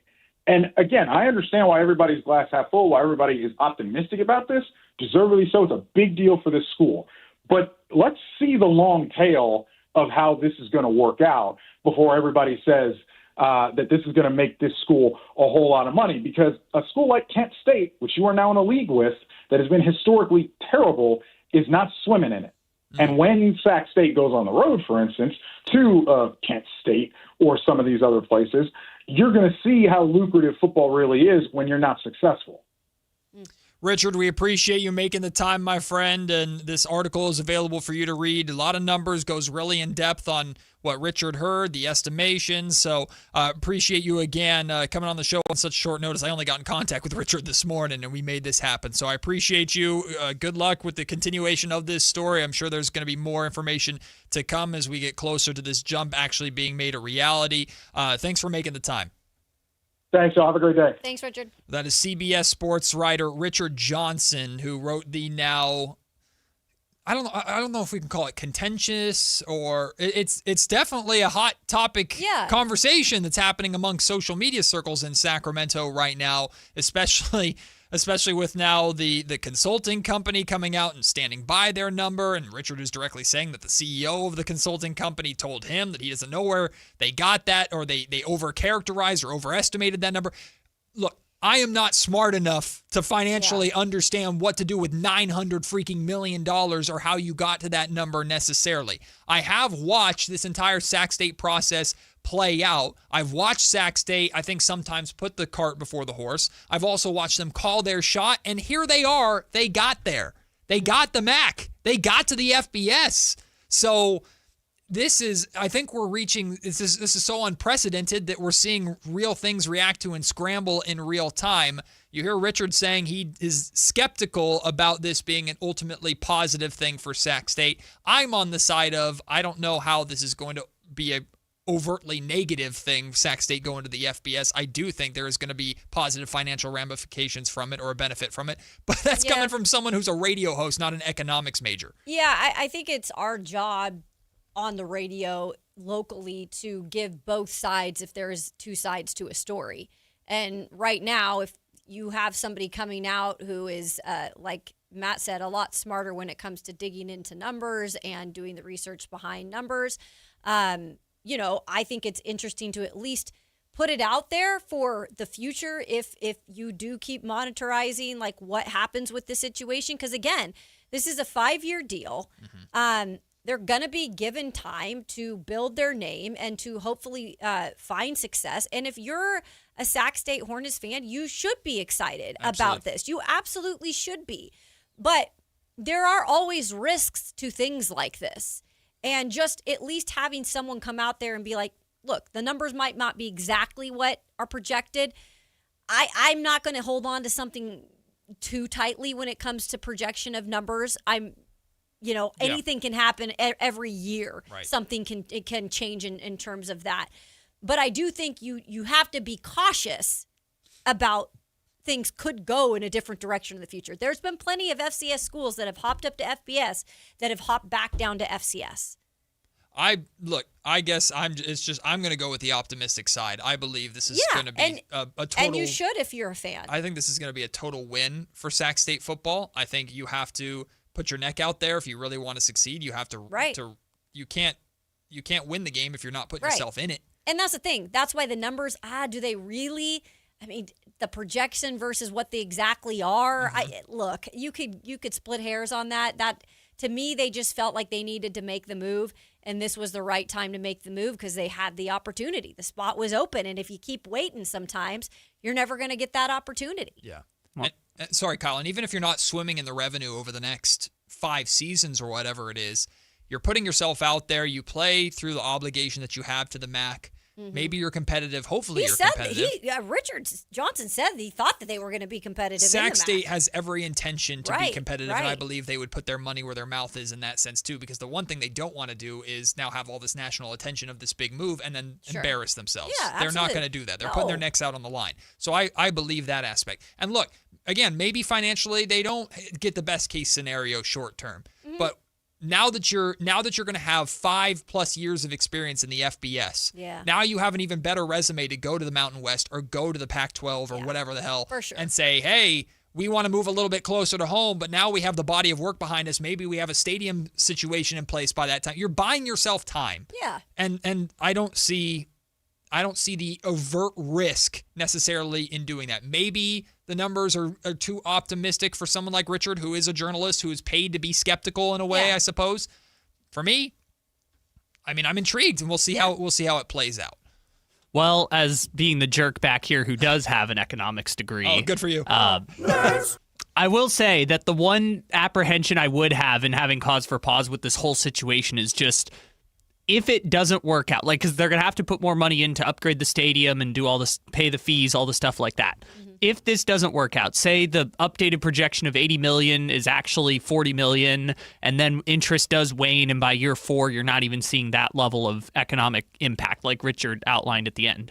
If that doesn't happen and you do lose money on it, where that money deficit is going to be made up is either some sort of privately financing. We know they have their partnerships with Wilton Rancheria and everything else, or it's going to come from public money. So that's the risk that they are assuming, is that the risk they're taking is either with someone else's money or with potentially public money that comes from things like student fees and everything else. That is the main risk. Because right now that's not part of it. Yes. Right? Well, at face value. But when at the end of year 3 you come back and you're in the red, or your line items are in the red, then you're going to have a different conversation. Not to mention there is the stadium element of this too, which is separate but also joined. Like, is it Cal Expo? Is it like, what are they doing? So that's not even been decision-wise made on where this would go. Correct. Right. From what I understand. Yeah. Again, this is moving quickly and a lot of moving parts, and there's a reason why this doesn't happen very often, because it's convoluted as hell.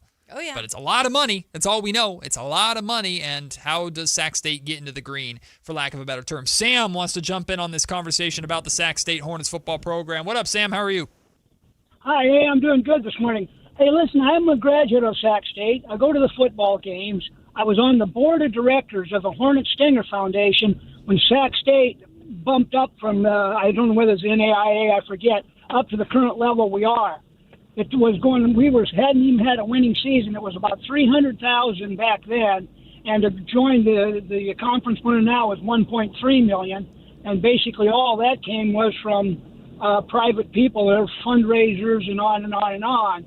And I don't know where it's going, but you definitely had to move up, because if you weren't going to move up then, you were probably going to have to wait 5, 10 years, or however longer. So every day that goes by, you're losing the opportunity to move up. So now they're moving up to the new conference, a lot more money. I'm not sure if it's more prestige, but that time will tell. And I think it's probably not a gamble for the long term because you need to upgrade your sports program if you're going to attract the right things. The other real quick point is that SAK State is a transient college where most people drive in and don't live on campus. And that's why you don't get the huge support of the students, because a lot of them are not on campus. Yeah, Sam, exactly. Sounds like we lost you there, the connection at the end. Yeah, I think Sam's point is kind of my point, which is if you don't want anything to change, then fine, play it safe and just stay where you're at. Sure. But obviously, Sac State is ambitious, and they should be. Yeah. I've felt that before Sac State started this progress.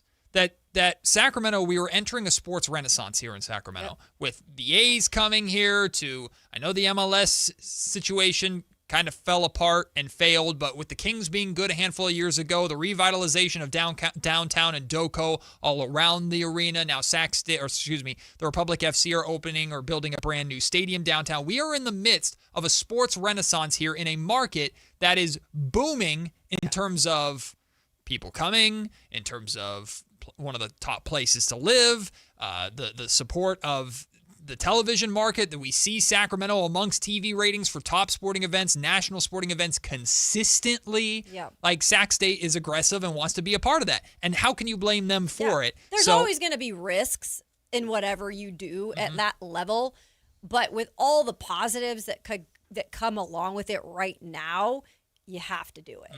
And look, if Richard, we'll break with this. If Richard is telling a story that you don't like, I don't know Richard personally. I've never talked to him before today. I don't believe that Richard is making things up, or I would hope he's not as a professional journalist working for someone like CBS. And I know there's accusations flying out because if there's information out there that you don't like, a lot of times you tend to go for the personal attack versus, again, I have no idea. If Richard is making stuff like this up, then shame on him, but I don't believe that's the case. But coming from a background of someone who worked in news, I know Kayla did as well.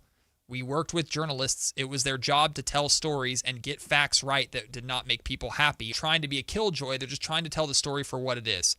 At face value, that's what I'm taking Richard is because of my proximity to Sac State at this time. Regardless, we appreciate Richard. A little bit of baseball. ESPN's Buster Olney is putting out his top 100. Pizza's here. Oh, great. I'd love some, but I'm worried about my stomach issues. Oily stools? It may not just be stomach issues. It could be a condition called exocrine pancreatic insufficiency, or EPI. With EPI, the pancreas doesn't release enough enzymes to break down food, but EPI is manageable. Use the symptom checker on identifyepi.com and talk to your doctor. That's identifyepi.com. Sponsored by AbbVie. Febreze. New Febreze Air Mist has 50% more odor fighters and up to 30% more fragrance than the old formula. So now you can take on 100% more stinky odors, like sweaty gym bags, greasy cooking smells, and the after effects of the dog rolling around in something. Just spray, and new Febreze Air instantly restores just clean freshness.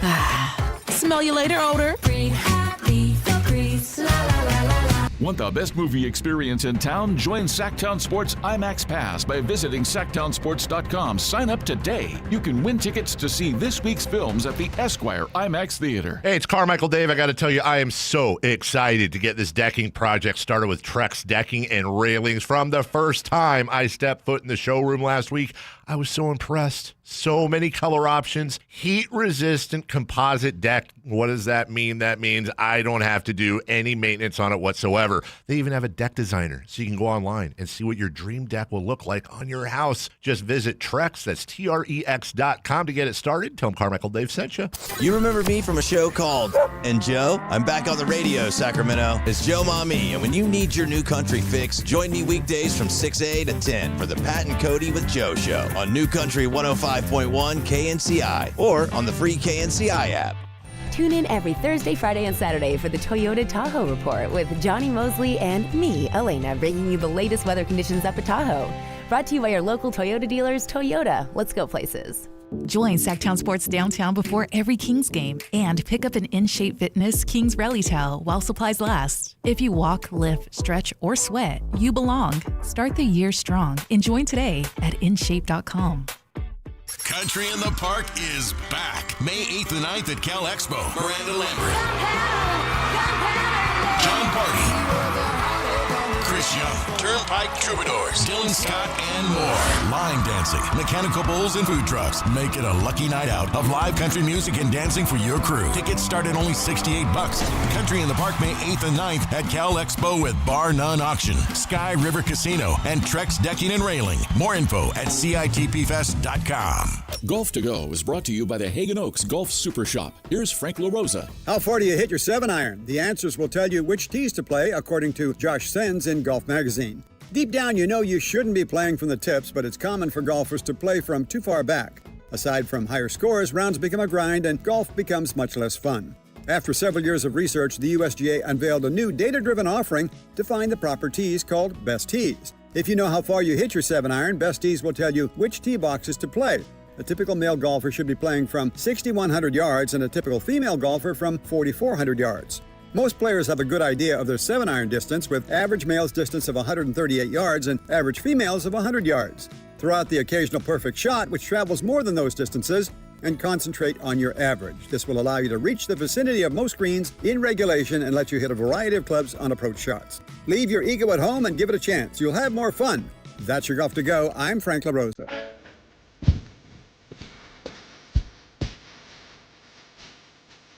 10 a.m. to 2 p.m., Matt and Kayla on Sactown Sports 1140.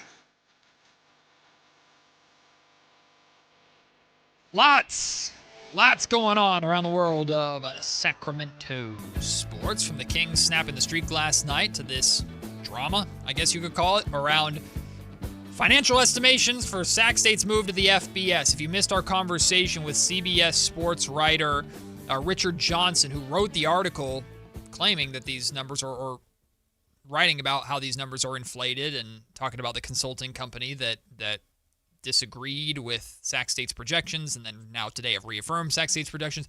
Very interesting story, but it is available for you to check out right now. We are uploading that conversation in its entirety to our YouTube channel, the Sactown Sports 1140 YouTube channel, so you can get the full context of that conversation with Richard. But we're going to switch gears really quickly to some baseball talk before we get to pick a side coming up, and then we have to dive into a Kings conversation about Keegan Murray. Should we be concerned about Keegan Murray? We will do that at the top of the 12 o'clock hour. But ESPN's, Buster Olney, he has put out, or is putting out, his top 10 players at every position list. And so far, he's done third baseman, and he's done shortstops. And the question is, for all of us, did any A's or Giants players make either of those lists?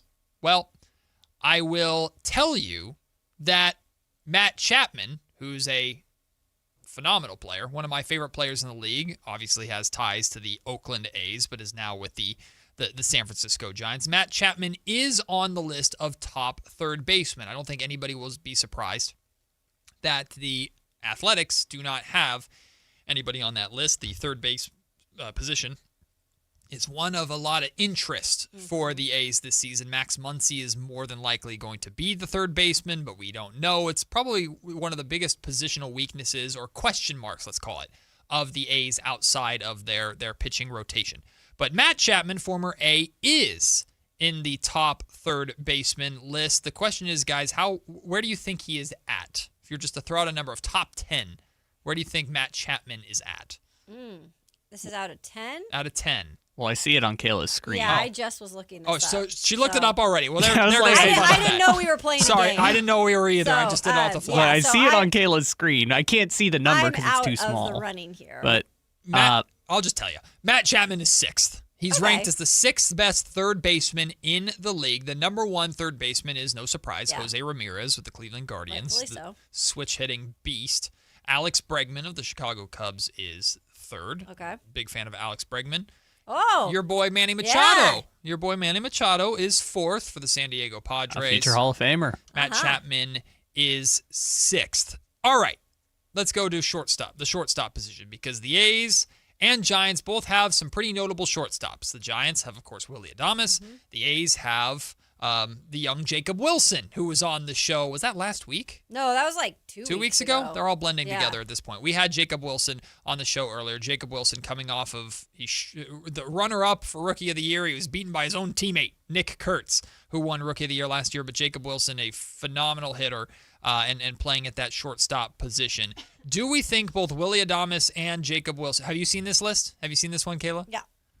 Kyle, okay. You have not. Do you think both of them made the list, one of them, or none of them? I think both of them made it, but neither's going to be top 6. Okay. Well, you're correct about neither of them being top 6. The top 6 are Bobby Witt Jr. is number 1. Sure. He's phenomenal. Geraldo Perdomo, dear Lord. Let me try that again. Geraldo Perdomo.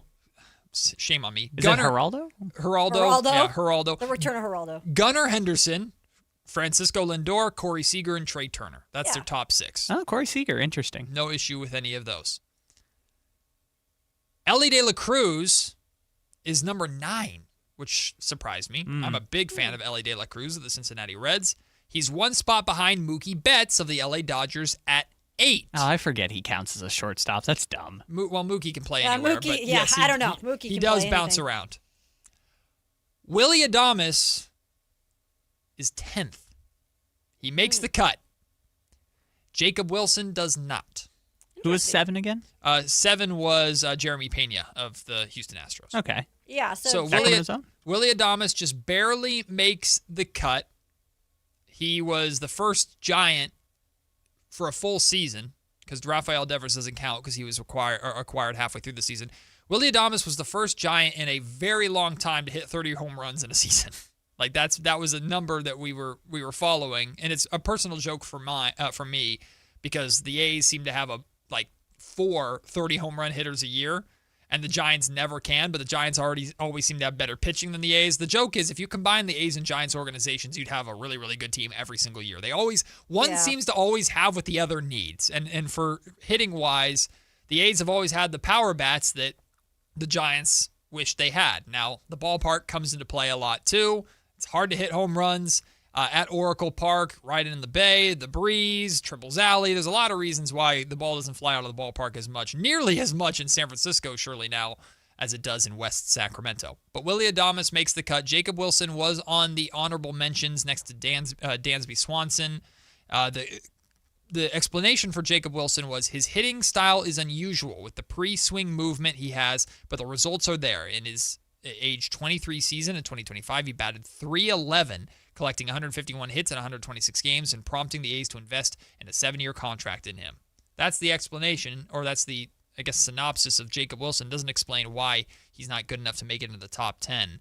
I personally would rather have Jacob Wilson than Willy Adames, just me personally, but that obviously I have the A's fandom. I think in these types of situations, and I respect Buster Olney, he's been reporting in the MLB for years. I think at this point when they make these lists, it's more based on kind of more body of work. Yes. Of what they've proven. Yeah. Is the word that I'm going to use. And I get it also on this list of shortstops. Dansby Swanson's also on this list. So right. That kind of refutes a little bit what I'm saying because Dansby has been in the league for a while and proven himself. But with Jacob, at least, I think maybe that's why he doesn't get the benefit of the doubt of maybe even sneaking in there at 10. You guys have seen him firsthand this entire last season, and I'm excited to be able to watch that.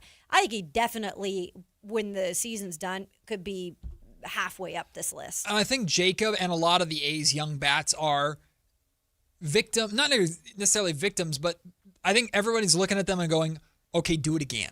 Exactly. All right, Nick. Right. Especially because you're an A. Chase, yeah. That's part of it. That is definitely part of it. They don't get the benefit of the doubt. A lot of people are going, okay, Nick, now chase Aaron Judge for a full season in terms of the home run conversation. Yeah. Okay, Jacob, bat over 300 again. Mm-hmm. Show you can. It's not just a rookie year explosion. Is that sophomore year slump, for lack of a better term, does that hit you? Yep. And if that hits the A's, well, then the A's are in big trouble, right? Because we know the pitching is probably not going to be all that great. So interesting. We'll keep updating you on that list with every position that Buster Olney releases. But coming up next, it's time to pick a side. We'll talk about Steph Curry, Floyd Mayweather, and Manny Pacquiao returning to the ring. And is an appetizer a must before dinner? That's just some of the pick a sides. Coming up next, Matt and Kayla, Sactown Sports. Get ready, Sacramento. The Sacramento Boat Show and Big RV Show is taking over Cal Expo, March 5th through March 8th.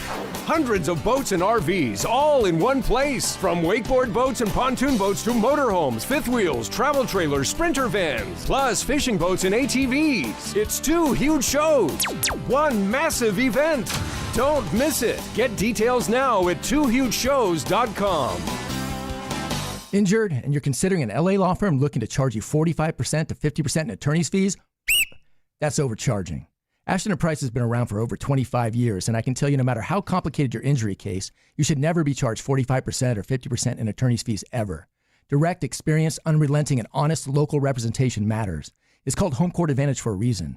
Ashton & Price serious local attorneys for serious people with serious injuries. So for the best local advice, don't think twice. Call Ashton & Price. This is a special alert to all Americans who own a vehicle with less than 200,000 miles with an auto warranty about to expire or with no warranty coverage at all. Due to a decline in the economy, CarShield is announcing a low-cost month-to-month vehicle protection plan that is now available to the public to save any driver out-of-pocket expenses on future auto repairs. Call now to find out how you can pay almost nothing for covered auto repairs. Yes, you heard that correctly. Pay almost nothing for covered auto repairs. An open phone line has been established for all drivers to call for a free quick quote. Call 800-292-4541 now. Drivers who are covered will not have to pay for covered repairs again. This protection plan is at an all-time low. Additionally, drivers who activate this vehicle protection today will also receive free roadside assistance, free towing, and car rental options at no additional cost. Call us for your free quick quote today. 800-292-4541. That's 800-292-4541. What do you have to lose? Call 800-292-4541. Again, 800-292-4541. Talking about guns with others might not always feel comfortable, but it could save a life.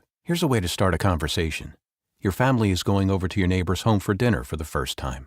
How would you ask if there are any unlocked guns in the home? Hey, we're so excited for tonight. Before we come over, though, may I ask if there are any unlocked guns in your home? Our guns are stored securely, locked in a safe that the kids can't access. Awesome. Learn how to have the conversation at agreetoagree.org. Brought to you by the Ad Council. LinkedIn is pretty amazing at helping you grow your small business. We cannot stop your new clients from emailing you at 3 a.m.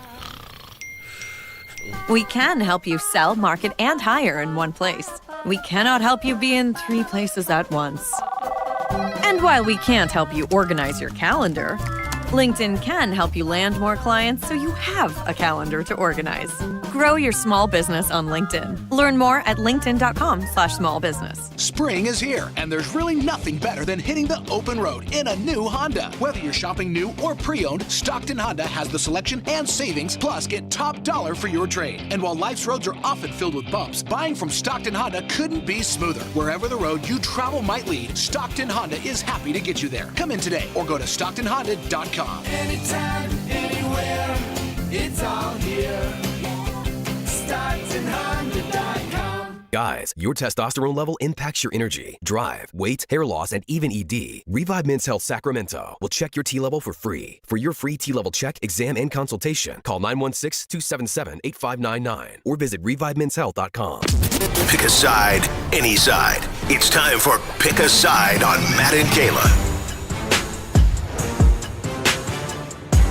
Oh, yes. It is time to pick a side, and we've already drawn some sides on this show today from are you Team Russell Westbrook or are you Team Matt George? Wow, you're putting yourself up against Westbrook there? Those mosquitoes are coming for you. Man. Let me tell you, I'm pretty sure if I had 10 tries to score on Russell Westbrook with his arm tied behind his back, I don't think I'd hit the rim. Probably not.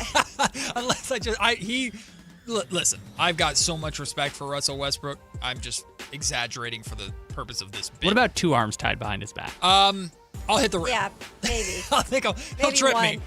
Russ'll still body me up. Listen, Russ is a nut, and I love it. That's what's made him so incredibly successful over his NBA I know it's career. not the best way to kind of be here this season. And some people might hate on that because he can get in the way at times. But I'm like, I ain't complaining. It's nice to watch a future Hall of Famer right here. At least might not mean much. At least he plays his ass off every game. I can't take anything away from that, man. That's necessary for this team to learn that lesson with the rebuild that they're facing. Yeah. That's for sure. All right. Wow, that was weird. Let's pick a side. Yeah, I'm like, let's get going on this. Wow, you guys really do have the same birthday, huh? No, we're like a day apart. Yeah, you guys are. Yes. You think what's the phrase? Like-minded. Like minds think. Great minds think alike. Yeah. Whatever. Yeah. Whatever you guys are. There you go. Anyways, pick a side number one. Do you think that 40-year-old Steph Curry will return to Team USA for the 2028 Olympics? Well, he told our good friend here, Mark Spears, that don't count him out. I guess that since LeBron pretty much had said that he wasn't going to play, Steph and KD have kind of come out and said, we didn't say we weren't going to play. Like, come on now. I think that especially with what we saw from this year's Olympics, we're going to get into some numbers later on because they were impressive. I think it's kind of like lighting the fire under some of these players to give it one last go or to be excited about participating in the Olympics. Listen, it was pretty incredible to watch Team USA, a group of absolute icons and legends, all turn in awe and watch Steph Curry put on one of the greatest performances we've ever seen, period. Right? So the idea that we could do it, we could potentially get it one more time with Steph, that's a big deal in my mind. So I am all for this. I love this. Y'all know how much I love Steph Curry regardless of You think the team he'll that he do plays it, though? for. I think I want him to. I think he will. I want him to. I hope that he does for sure. We'll see where he's at that time. But I hope he's good enough to. Let's put it this way. I want Steph Curry too because Steph Curry is still Steph Curry. I don't want him to be invited for name purposes alone. Sure. I don't know if we're ever going to get that performance that we got in the last Olympics from Steph again. Yeah. But if he's capable of being 70% of that, hey, sign me up, man. I'm all about it. What's I'm next? all about it. Oh, Kyle, what's your opinion? I will say if he wants to do it, he'll try to do it, but I don't think he should do it, if that makes sense. All right. One, because even if you make the team at 40 years old, it's just going to become the Steph Curry show then at that point, or the Steph and KD show. And honestly, like, I'd rather see Anthony Edwards be the guy who has the epic moment, or I'd rather see Paolo Banchero be the guy who has the epic moment, or you know. Steph has never been selfish in his career, though. I think Steph would know if the right play is give the ball to Ant and get out of the way. I think Steph would do it. I think Steph had the epic game that he had because USA needed him to and he was red hot. And if Steph gets hot, everybody's giving him the ball and getting out of the way because nobody can do what Steph Curry does when Steph gets hot. If he's still I don't think Steph is going to take a moment away from Ant Edwards just by being out there. If he's still able to do it at 40, then great. I'm just like, there's just no way a 40-year-old Steph Curry is going to be a better number one option than the greatest American basketball players in their 20s. Good enough. We were just talking about will he return. Yeah, so no, if he wants to do it, he'll do it. They're not going to tell him no. It's funny because I wouldn't even argue that Steph was the number one option for Team USA last time. He just was in that moment. But the number one option varied by game. It just wasn't Tyrese Halliburton. He didn't play. Right. What's the next question? Next question. Floyd Mayweather versus Manny Pacquiao 2. I guess this is a thing that's happening. Yep. I hadn't heard about it. Yep. Do you care? I'm going to say I don't care. No? And the only reason is, like, there's just all of these people that keep coming out of retirement. And, like, I don't care. The money is there, baby. You retired? Yeah, well, then give me some of the money. I don't care. Kayla will fight someone. I don't care. I'd rather see myself and Alan Styles out in the ring. There'd be a decent amount of and people that would pay for that. Pay us money for me to bite his ear off. Wow. All right? Wow. You'd play dirty. Money. Are you kidding me? I play dirty? Hell yeah, I play dirty. Kayla scraps. Come on now. It's a street fight for Kayla, regardless But, like, of the Mike Tyson got rules. DQ'd for biting an ear. Well, there's no DQing in my event. Kayla's matches have to be no disqualification and chair shots are allowed. So these are just fights to the death. Kayla just wants Kayla wants to be a WWE wrestler, but in real life. Ooh, that would be fun. But you'll actually listen.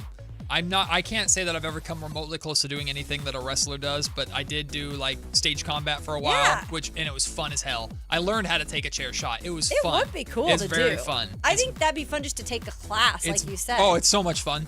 It's more fun getting hit than it is being the hitter. Yeah. Because getting hit is where you get to perform. Exactly. Art. Be at your best. But I like the gimmicky boxing fights. Yeah, like I really enjoyed when we got why am I blanking on this? When Conor McGregor boxed, who did he box? Jake Paul? No. Was there? Oh, there's another guy. That was Nate Canelo, Diaz. wasn't it? That was Nate Diaz that did Jake Paul. But even so, like I watched that. I think Logan Paul fought Floyd Mayweather not too long ago in an exhibition. Yep. Like I watched that. I watched Jake Paul get killed by Anthony Joshua recently and have his jaw shattered by Anthony Joshua. Like I'll watch that. I know, like, I'm not a boxing traditionalist, so I can't relate to any boxing traditionalist that goes, this is terrible, I know, because I'm like, let's just create a new, like, talent But that's the thing is people don't care. It's so old school. They care about these stars that have made themselves stars more outside of the ring than in the ring. I know. And now they're coming back to the ring with a little extra juice. Well, in the case of Pacquiao and Mayweather, they were the biggest faces in boxing for the longest time. Again, I know next to nothing about the tradition of boxing, but a fight like this will always capture my attention. Again, I'm not paying full price for pay-per-view or anything like that, but the good news is it's on Netflix, so I'll watch it. By the way, it was Mayweather-McGregor. That was the giant fight. That's what it was. I'm with Team Kayla. Same thing. We talked about this last week with Ronda Rousey. I don't want to see like people who've been retired for 10 years come out in an obvious money grab and do an event like that. It's just, I'm not interested. Pick a side number 3. Kayla's excited about this one. I guess so. At least an appetizer is a must before dinner. At least an Specifically appetizer. when you're going out to eat. Yeah, like at least an appetizer. Some people might think 2 is a must.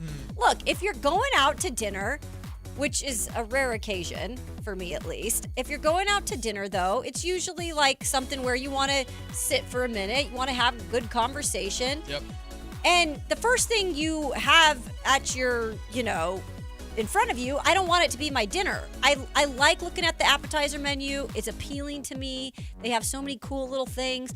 I at least have to have one appetizer before, my actual entree. I think it's a must. It very much depends on the establishment. Like if I'm going to a Hispanic or Latin restaurant, like I want chips and salsa or some sort of chips and dips in front of me. If I'm going to an Italian place, I want to have bread that I can eat or dip into some kind of like olive oil vinaigrette and eat. You're kind of proving my point here, Matt. It very much depends on the situation. However, one thing you will always get me with, if you have a deal that's like a 2 for this amount and it includes an appetizer, you got me every time. Applebee's. Man. Got me every time. I'll get that appetizer just to feel like I'm saving money. Yep. Hell yeah, you got me. You tricked me.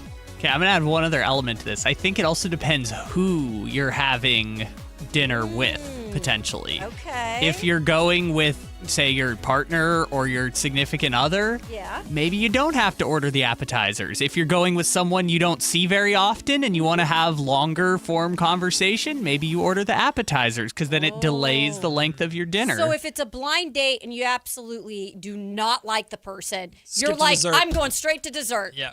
Or a drink. Can we talk about dessert really quick? Because dessert is a rarity in my family. Not is it? At home we eat dessert all the time. But when we go out to eat, I almost never get dessert. Normally because I'm either too full or at that point it's just too like expensive. I paid too much money or whatever like that.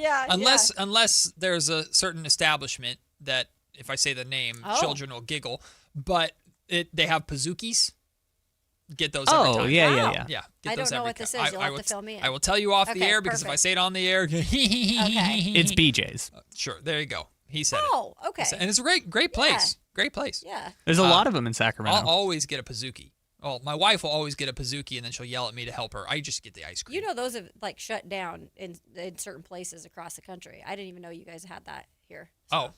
Yeah, there's one over in Arden that I used to go to a lot. But I feel like that's also you're going for that experience specifically. Like they're famous for the pazookie. Yeah, exactly. Like I mean, Cheesecake Factory, I don't go for cheesecakes, but I'm also not a big cheesecake fan. Yep. Well, our chat agrees. They believe too you should have a little appetizer. Well, coming up next, it is time for lunch break. If you want to be a part of the conversation, you can be. Call in 916-339-1140, 800-920-1140. Is it time to be concerned about Keegan Murray? If it's still too early, then win is too late. Plus, the Cleveland Cavaliers are already taking victory laps about Keon Ellis. We'll discuss on Matt and Kayla right here at Sactown Sports. This is the story of the one. As a safety manager at a manufacturing plant, he does everything he can to keep his coworkers safe. From finding ways to reduce risks to keeping safety supplies in stock. And for that, he relies on Grainger. Grainger offers a broad range of quality products and next-day delivery, so he can always play it safe. Call 1-800-GRAINGER, click Grainger.com, or just stop by. Grainger, for the ones who get it done. This month, Pure Talk is honoring Jackson and Lincoln by offering unlimited talk, text, and plenty of data for just $25 a month. Meanwhile, Big Wireless is honoring Benjamin Franklin by charging families hundreds of dollars for the same 5G service. What's up with that? Ben Franklin wasn't even a president. When you switch to Pure Talk, you'll be in business with an American wireless company that supports our vets in a big way and keeps all their customer service in this country. That's important. And you'll be on the same towers the big carriers use, so you'll get the same 5G service without the inflated price. So hang on to your Benjamins and switch to Pure Talk for a Jackson and a Lincoln. No contract, no hidden fees. Dial pound 250, say Mike Rowe, and you'll get 50% off your first month when you switch. That's pound 250, Mike Rowe, for an American wireless company that is truly unprecedented. Pure Talk. It's Carmichael Dave wanting you to join Capital Casino every Wednesday for their midweek madness drawing, giving away $2,000 in total cash starting at 6 p.m. in a safe, friendly environment. Plenty of well-lit parking available, conveniently located in downtown Sacramento. And remember, Capital Casino has the best food, the best service, and the best action. 411 North 16th Street in downtown Sacramento. For more information, log on to capital-casino.com and please gamble responsibly. 1-800-GAMBLER. You remember me from a show called And Joe? I'm back on the radio, Sacramento. It's Joe Mommy, and when you need your new country fix, join me weekdays from 6A to 10 for the Pat and Cody with Joe show on New Country 105.1 KNCI or on the free KNCI app. KHD HD1 Sacramento, KYMX HD3 Sacramento. From the Power Business Technology Toshiba Studios. This is Sactown Sports 1140. It's time for the lunch break. Your calls, your thoughts, your segment. Call or text us at 916-339-1140. It's the lunch break on Matt and Kayla. Hey, are you worried about Keegan Murray? Maybe you're not. Let us know.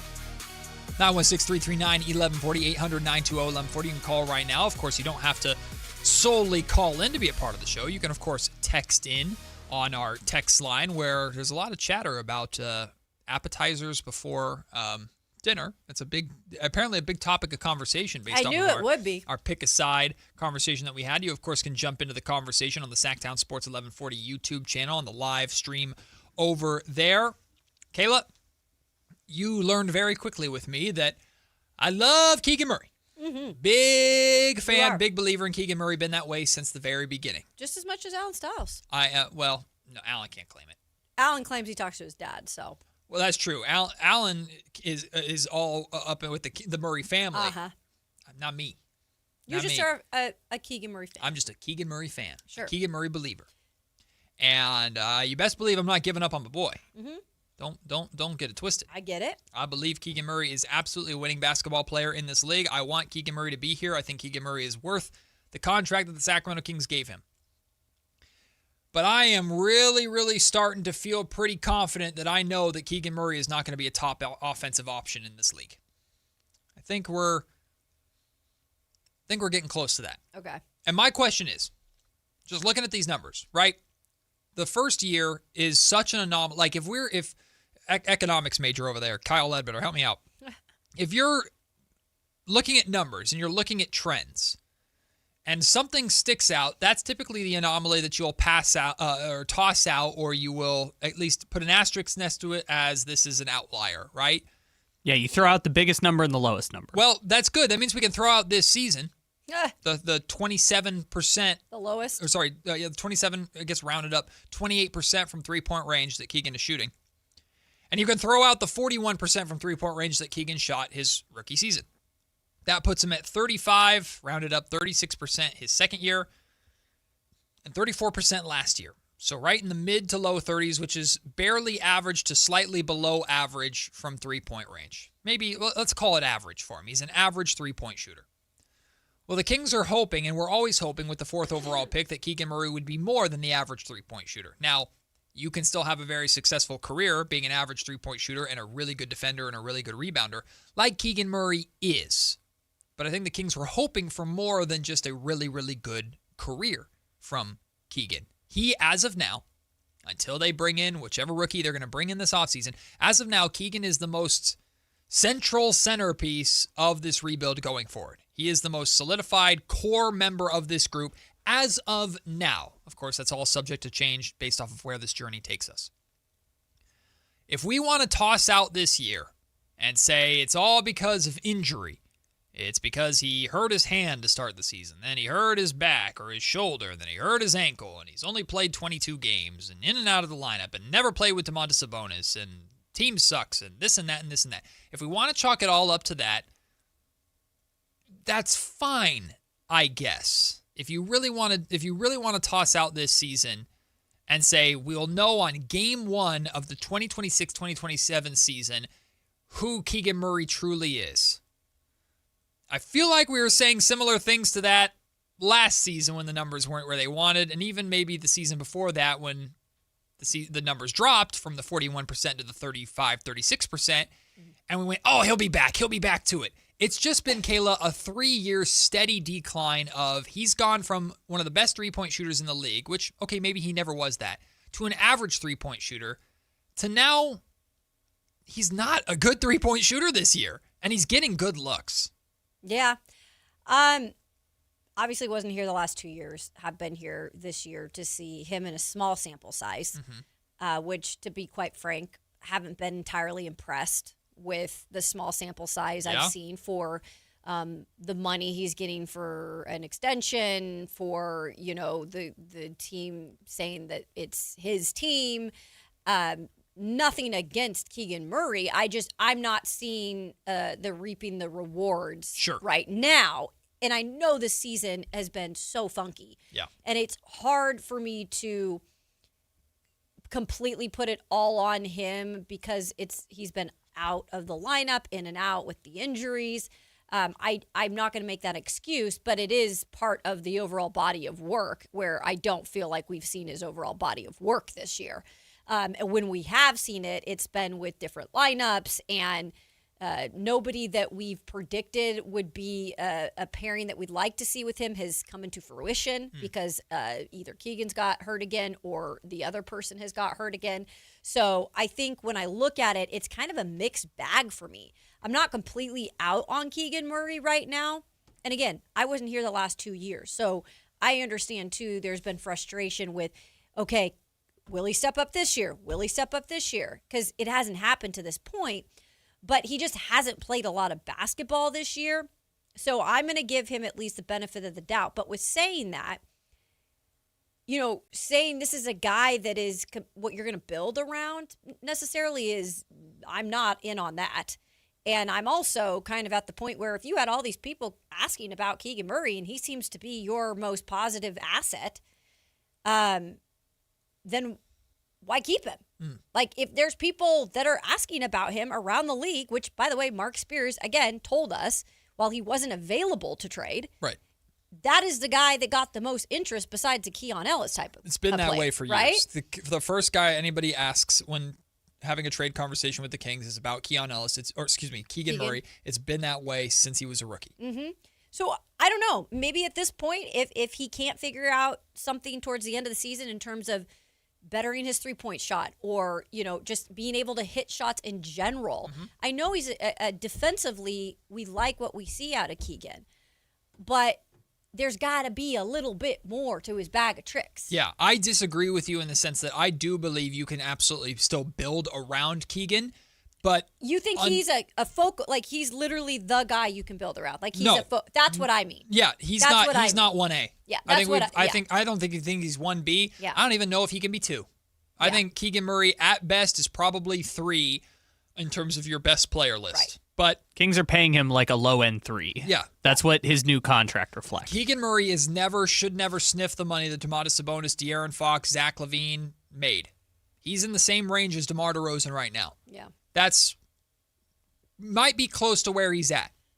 If he makes it into the 30s because at the end of this contract, he's suddenly shooting well and scoring well and he's impacting winning in that way, there's maybe that possibility.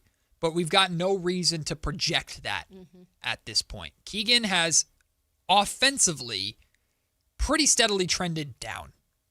And my question is, because I do still believe you absolutely can build around Keegan. I do believe he should be a part of the core of what the Kings are doing going forward. I don't think you should just give up on Keegan. I'm not saying you're saying that. I'm just saying in general, you should not just give up on Keegan unless you could get something that you really, really deem as a must-have asset for the team going forward, which is why I even floated out the conversation of, do you consider using Keegan on draft night to try and trade into the first round again? And maybe you can get a top 10 pick. Maybe like Dave posed this morning.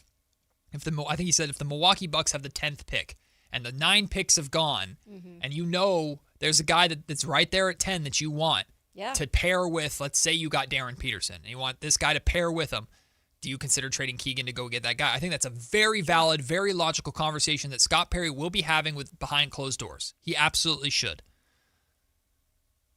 My thing is, though, right now with Keegan, as arguably the biggest Keegan Murray believer in this city, at what point is it not the circumstance or somebody else's fault? Yeah.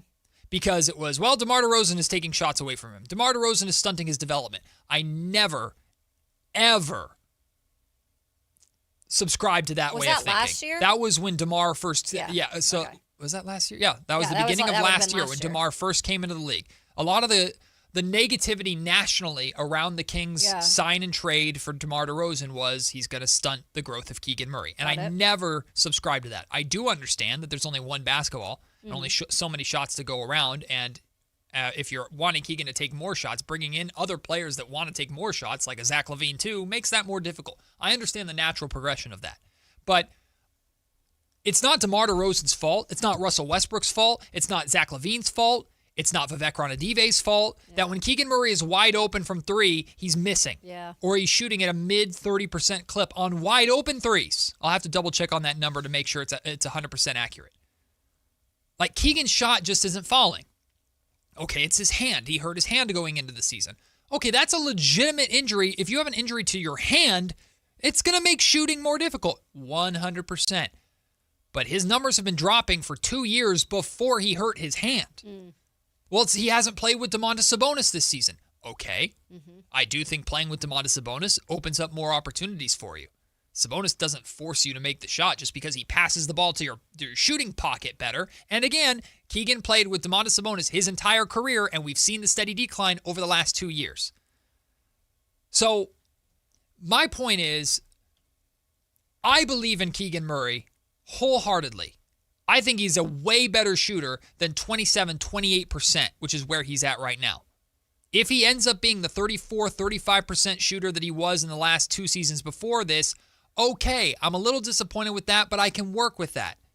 I just don't know if now is not the time to be worried, because the shot will start falling eventually. Or Keegan's always saying he's always confident in his shot. Doug Christie will say he's had this circumstance, that circumstance. Oh, there's so much attention on the defensive end that he has to play a factor in. I'm sure all these play a factor, but at some point, dude, you got to make the shots. Yeah. And he's just not doing that. No, it's hard, especially when you really are invested in a player. Not only you, Matt, but the organization is invested in Keegan Murray. He is their top asset right now, player-wise. Only draft pick that's been worth a damn in the last 5 years. Sure, and so I get really wanting to continue to give him opportunities to show that. I mean, you can't just give up on guys, and I get that. It is a tricky, there is a fine line. It's a tricky place to be in, especially when you are Scott Perry and you're coming in and you're trying to say, hey, look, this might not technically be my guy, but I think we believe in him enough. We're going to give him an extension. We're going to give him opportunity. Unfortunately, he has been hurt this year. But guess what? You're not hurt now, Keegan Murray. Keegan Murray, you're not hurt now. You have opportunities to go out there and be the guy. Yeah. And I get it. DeMar and Russ are out there too. I don't give a damn. You know, and you've been told that this is your team. at least this season, it's your team. And so for me, it's like, go and take that upon yourself when you're healthy, like you are. And like you said, you got to hit some of these shots. You've got to hit. You can't, I know it's hard. Maybe he's in a shooting slump, but for 3 years, he's barely even played this year. Like, you'd think you'd come out and you'd be ready to go. Yeah. And it just seems like he's in some sort of a funk that he's really never even like been in this year because he's been on the bench. I did make the note back with Allen that, like, if you look at his splits, Mike Brown and Doug Christie, there is kind of like a dramatic split. Last year, I think he was like 39% after Doug took over as the coach last year. I don't know if they did anything different, but last year was kind of more like the start of the year. He was shooting real bad, and then it kind of corrected itself, but the averages for the whole year are not going to look as good. This year is just, he hasn't played very much, and when he has played, it's been bad the whole time. I want to address these really, really valid questions from Scooter916 on the Sactown Sports 1140 stream. The issue is, who's the 1A and 1B and 2 on this current Kings team? Again, Matt, what's his role? What is Keegan Murray's role on this team? That is almost precisely my point. There isn't a 1A or a 1B. I mean, logic would tell you it's Russell Westbrook and DeMar DeRozan, but the Kings don't want it to be.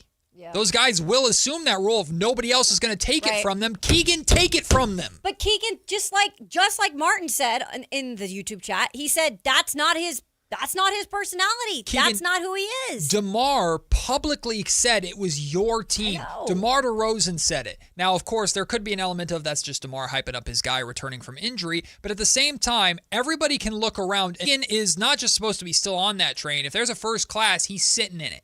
Keegan is the other end of this tunnel. He's going to be lining up next to the group that we finally developed to get us out of basketball hell again. Like that, he's the one guy on this roster, the guy. And I don't want to see Keegan be an arrogant ass on the court, and he's never going to be that. Yeah. I don't want to see Keegan be a ball hog. He's never going to be that. But be assertive. Take control. There isn't a 1A on this team. So Keegan, go out and be that. What's Keegan's role on this team? To be that for the rest of this season. And nobody standing in your way to trying to do that. And the fact is, San Antonio on Saturday, I was encouraged with what I saw. He scored 20 points. 11 of them were in the first quarter. Keegan scores 30.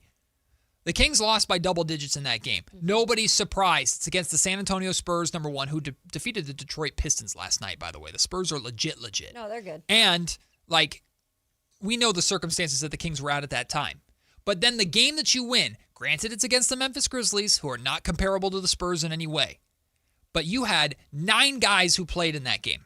7 of them reached double figures. The 2 who didn't were Killian Hayes, who had 0 points because he just joined the team that morning, and Keegan Murray, your supposed top guy. That speaks to me, and it's not just overreacting to one game. This is who Keegan's been. And at some point, it's like, dude, are you going to take this opportunity that's in your lap or are you not? Because as soon as summer happens and Darren Peterson or AJ DeBonsa or Kingston Flemings or Caleb Wilson or whoever walks through that door, you're passing the ball to them. That's what you're going to do. You're going to get open by playing off of where they want the ball. And Domantas Sabonis comes back, and now Sabonis has to eat too. Now's your shot, Keegan. Yeah. And not only do you have to take it, you got to make it. And he's not. No, and I know there are lots of people talking in the chat, and there was one statement, I should say, that said Keegan's role has not been to score buckets up until now. It's been to make threes. Yeah, and look, I get it. Like defensive wise, like he's that type of player, right? Sure. And Doug loves those type of players. Yes, I mean that's what he wants, but. Again, this isn't us saying, it's your team. Hey, we're hit. This is the organization that's been saying this. And part of that is to make shots. You have to, at this point, do stuff that is more than just being a great defensive player. And this isn't asking him to be a 30-point player every single night. But I do feel like it's contributing a little more than what he has been. Sure. More consistently. The point is not to force Keegan into being something that he's not. The point is to see if you can be or not. And I just still do not feel like Keegan is either fully taking that opportunity on, or maybe he's just showing us by not fully embracing that opportunity everything that we need to know. Okay. And if that's the case, then okay, I still believe you can win with Keegan Murray, but not if he's shooting 27, 28% from three. Like, he has to be able to, if his role is going to be you are third to fourth fiddle on offense and your job is to space the floor, then you have to knock down that shot enough to space the floor so the defenses have to respect you and can't double team Darren Peterson or AJ DeBonsa when they get the ball. That's the point. And he's not even doing that. Now, fans would probably go, well, if you would get him back to the way he played his freshman or his first season in the league when that was his job, look, he would probably do that effectively. Okay, that means you need this, and that set of circumstances around him, and you're not going to get that for a large portion of this rebuild. So now what are you doing? Which would be what? Would be a De'Aaron Fox, a star floor point, spacing. a star point guard that takes a lot of the attention. A center that you can run through, run off screens with, and maybe Max and Dillon could be those guys. I don't know. We've seen Max start to pass the ball better, but Domantas Sabonis is quite literally, outside of Nikola Jokic, the most elite passing center we've seen in a long time. You're already having problems building around him with that.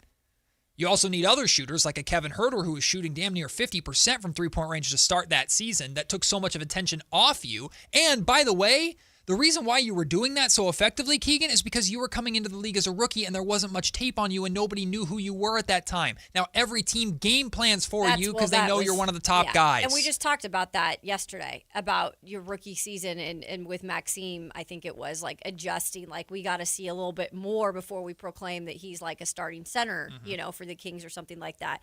And I agree. The same type of thing with Keegan probably did. Part of that happened. But it is interesting. It's awful timing, too, for him to kind of be in this position. And I'm not saying I feel bad for him, but it's bad timing to get a contract extension, to not have what you just listed out around you, and to be expected, because it's been said that you're the guy. So it does open up, what is a magnifying glass or a telescope or whatever you want to call it on Keegan Murray right now. Yeah, you're under the microscope. But you know what? De'Aaron Fox was for years. Domantas Sabonis still is. If you're going to be a top guy, you're going to be under the microscope. And the Kings are in an evaluation period where they have to evaluate everything. And clearly they value you enough as an asset to give you the contract that I think you deserve. And I feel very confident, as much as people want to roll their eyes at it, I feel very confident that almost every NBA team would have given Keegan that exact same figure, if not very close to that exact same figure. Maybe a little bit less because of the Kings tax. And that's a fake thing, but it's also a real thing, the Kings tax. But like Jabari Smith Jr. got 5 years, 125. Right, and I think most teams would have paid Keegan on either the similar level or maybe slightly more than that. I almost think, because Keegan has value. And if you were thinking the Keon Ellis situation is bad right now, just close your eyes for me. Right. It doesn't matter what the Kings get back. Close your eyes for me and imagine Keegan Murray on the Boston Celtics. Close your eyes right now and imagine Keegan Murray filling the Michael Porter Jr. role in Denver with Nikola Jokic and Jamal Murray. I almost guarantee you that Keegan would play significantly better with that group, with an established group, than here in Sacramento. Sure. So when we're evaluating Keegan as a talent, we're not trying to force a square peg into a round hole. We're not trying to make a star out of someone who's not a star. I think the ship has sailed on. When the Kings initially drafted Keegan, they thought he had all-star potential. That ship has sailed for me unless something changes in a drastic way. Now we're just talking about Keegan. Can you be a top offensive option that's reliable for more than every once in a while? Like the 15 points a night or something, that's fine. But you need more from a top guy. You want what from him? I need 18 plus on 35 to 36% shooting three as a minimum. I'm like, because you probably ain't get more than 18 plus. Yes. Or 18, excuse me. And if he's ever going to show that he could flirt with being a 20-point scorer per night, now is the time to do so. Well, it ain't being shown right now. Yeah, last night was just one game. Yeah. Last night was one game. It was 6 points. Doesn't mean that he's not going to come out tomorrow. It's a game where there's a lot of other guys that, like Precious Achua, Yeah. who, and I get it, like he took advantage of what his height and, the mismatch in terms of Memphis. And he took advantage, but he also, give him credit. He had the runway to do it, and he did it. And who is stopping you on the Memphis Grizzlies? That's what I'm saying. By the way, Keegan Murray and Precious Achiuwa, the difference in height between the two of them, 0. They're both 6'8". So there you go. They're both 6'8". So there you go. Just to give you a comparison point that I know we brought up before, Trey Murphy, who's on the Pelicans, same position, makes exactly the same amount of money as Keegan, $28 million a year. Similarly, right now on a team that is pretty garbage, he's averaging 21.6 points per game, 5 rebounds, 3 assists, shooting 46% from the field and 37% from 3 over the last 2 seasons. So not just this year, the last 2 years. And granted, the Pelicans suck, but so do the Kings now. And that's what the Kings are looking for. And that's what teams are wanting to trade for. He's going to be a big name to monitor. Herb Jones. Going to be a big, or Trey Murphy, sorry. Sorry, that was Trey Murphy. Trey Murphy, not Herb Jones. Trey Murphy is going to be a huge name to monitor this summer in terms of trade value. Because, hell, we know New Orleans doesn't have a first-round pick, but are they going to use Trey Murphy to try and trade into the late lottery? They very well could. Their asking price for the Warriors was, multiple firsts and Kuminga? Right. And if the Kings were to have that asking price for Keegan Murray, I would probably say good, but I have high expectations of him to show. I'm waiting for somebody on this freaking team to show they have the ask. Well, supposedly right now it is. I mean, who's... What's Max again? He's 23, 24, okay. I think. Let me double check so on that. So he's a little bit older. Barely. Younger than all of us, Yeah, right. Against you, but we've been talking about Keegan, right? Yeah, you know what I mean? Out here in Sacramento, Keegan is a product. He's not going to get no better or really not no worse. And it's kind of like his OGs, the guys he learned from, and the Harris. All these guys are laid back guys. So Keegan is who he is going to be. So if it presented itself this year and they came in a team, any first or. Does it have to be, for me, it's I'm not trading 10. Keegan unless I'm getting back into the top 10 or at the very, very least 11 or 12. Even then, I'd kick the can down the road a little bit more. For you, it's any first? Listen, that's what I brought up this morning, a top 10 pick. But I'll meet everybody in the middle. I'll go top 20, bro. But I'm not hanging up the phone if it's any first-round pick after 20. But top 20, that's ASAP, bro. I don't agree with that element of TC. I think it's 10. a little too loose for me with Keegan because I do believe he will be better next season than he is this season just simply by staying hopefully a little bit healthier. And, damn it, I want to see what he looks like next to DeAndre Hunter. God, I think just because at this point we've said it so many damn times with him. It's just never going to happen. We want to see Keegan next to him. Listen. I feel like we are cursing this. Probably. We are cursing this. It's never going to happen. I have a vision, and I'm manifestation. You know how you but it doesn't work for but me. you can go too far and you just say it so much that it's never going to happen. I think that's the point that I've gotten to because I have this vision, a little ASMR. Just imagine for me, Kings fans. Game 1, opening night inside the Golden One Center. Ooh, this isn't relaxing at all. And your starting 3 is AJ DeBonsa next to Keegan Murray at the 4. Imagine DeAndre Hunter coming off the bench, more size, more athleticism. Imagine. Even if Domantas Sabonis is back, who cares? Wait, why'd you have to open up the mic for that part? Well, because that part now we're out of the ASMR. We're out of that part now. Sounds like Kayla's never watched ASMR. But just imagine. No. Think about AJ DeBonsa and Keegan Murray next to each other. Oh my God! I get your vision for that. It ain't gonna happen though, because someone's gonna be hurt. No, I'm just joking. Kayla, I'm just joking. I'm doing reverse. You're what reverse psychologying it, or you're reverse jinx. That's what you're trying to do. I don't know. Either we're gonna cancel each other out, and I don't know what's gonna happen. But well, switching gears to the Raiders really quick. Their general manager John Spytek expects Max Crosby to stay with the Raiders. Yeah, Do we believe him, or is this classic, I'm saying this to get that draft on Matt and Kayla, Sactown Sports? At Power Business Technology, we're not another big box corporation. We're your neighbors, locally owned and operated. We know what businesses like yours need, from reliable printers to high-performance copiers. We'll help you find the right solution with personal service you just can't get online. Need setup or support? We're just down the road and always happy to help. Power Business Technology, family hometown service with big-time solutions. Contact us today for all your business printing needs at 844-POWER-BZ. That's 844-769-3729, or visit us at powercopiers.com. This is the sound of Jack buzz cutting his way to a small fortune. To Jack, every time he cuts his own hair, that's $50 right in his pocket. If Jack sees DIY buzz cuts as a saving strategy, Wells Fargo is right behind him. And with their mobile app, tracking his savings is easy. Oh, ouch. However you make money work, we can work with that. Mobile carriers' message and data rates may apply. Wells Fargo Bank, N.A., member FDIC.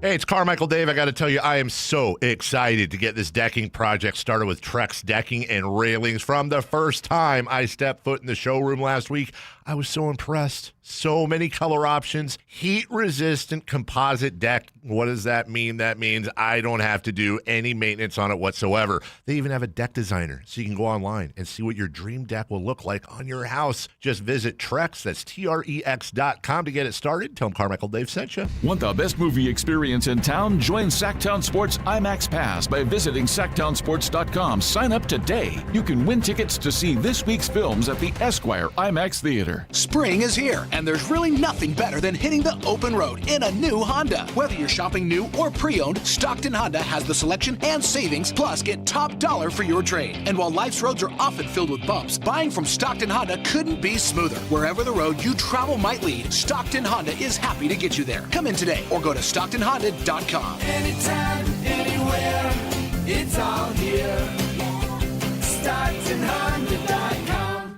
Growing your business? It's all about having the right team on the court. At Bank of Marin, we partner with businesses in the greater Sacramento area, delivering personalized service and local expertise to help you make a slam dunk. Whether it's customized lending or solutions to keep your business growing, you'll benefit from local decision-making. Expanding, acquiring additional assets, or building a lasting banking relationship? We're ready for tip-off. Bank of Marin, your local business bank. Visit us at bankofmarin.com. Member FDIC. Guys, your testosterone level impacts your energy, drive, weight, hair loss, and even ED. Revive Men's Health Sacramento will check your T level for free. For your free T level check, exam, and consultation, call 916-277-8599 or visit ReviveMen'sHealth.com. High Voltage Live Boxing returns to the venue on March 7th as Uppercut Promotions presents 6 of Northern California's top fighters. Thunder Showdown March 7th at the venue at Thunder Valley Casino Resort. Tickets at Ticketmaster. Fight card subject to change.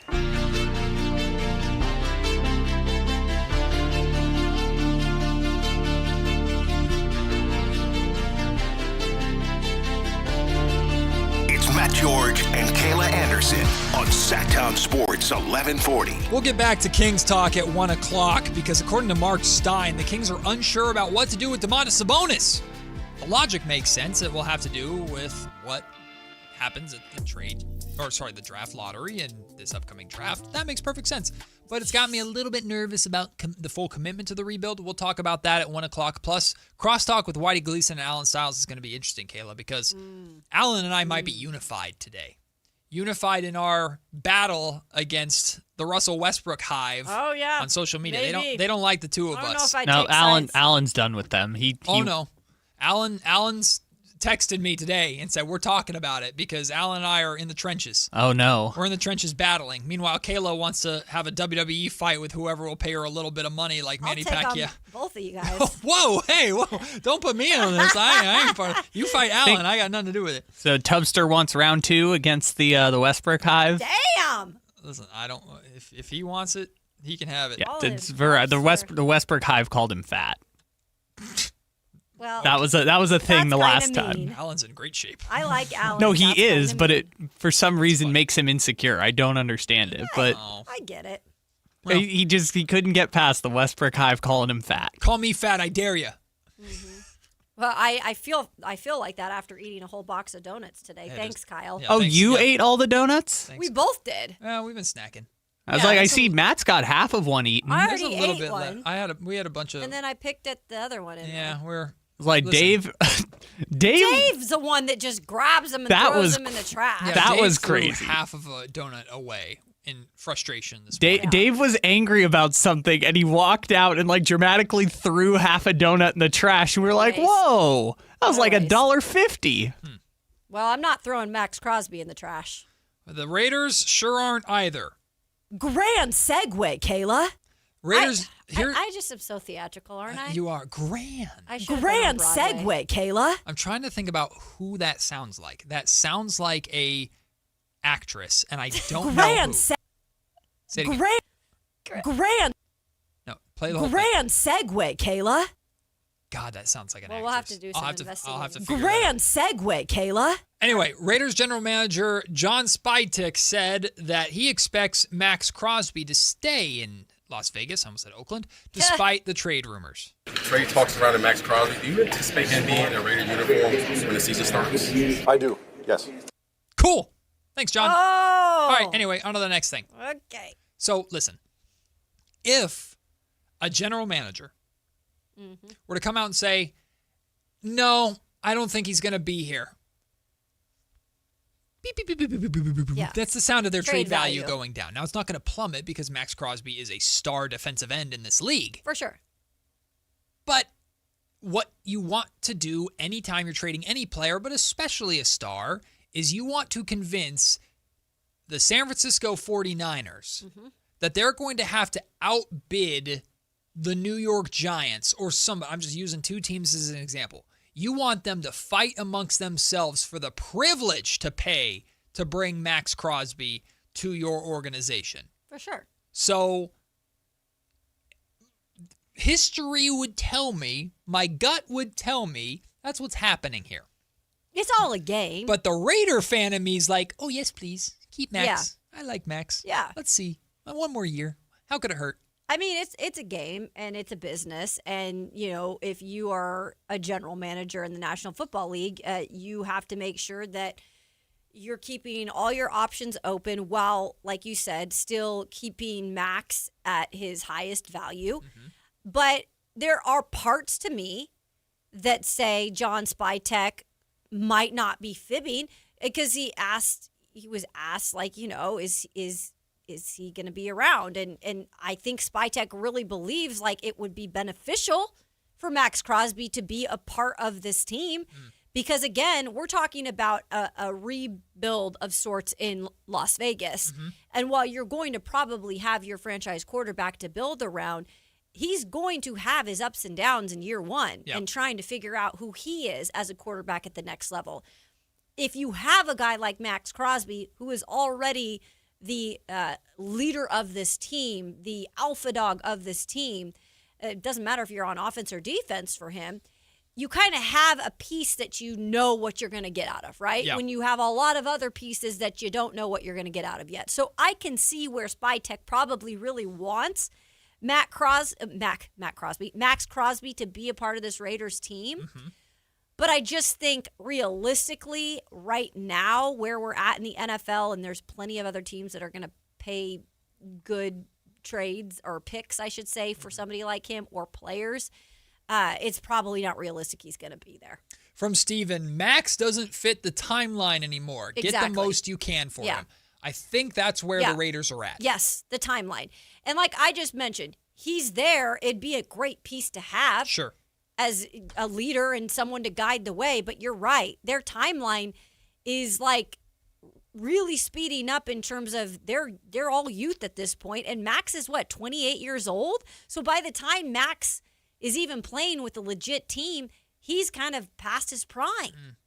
My thing is, I think the advantage that the Raiders have in this situation is I think the Raiders really can play hardball with Max because I could be completely misjudging Max's character. I've never met Max, never covered him. I do not believe Max is going to be the type of guy that will hold out or will throw a fit or be toxic to any sort of locker room. The whole reason this started, Kayla, was because Max wanted to play and the Raiders said, no, we're trying to tank for a draft pick. We want Fernando.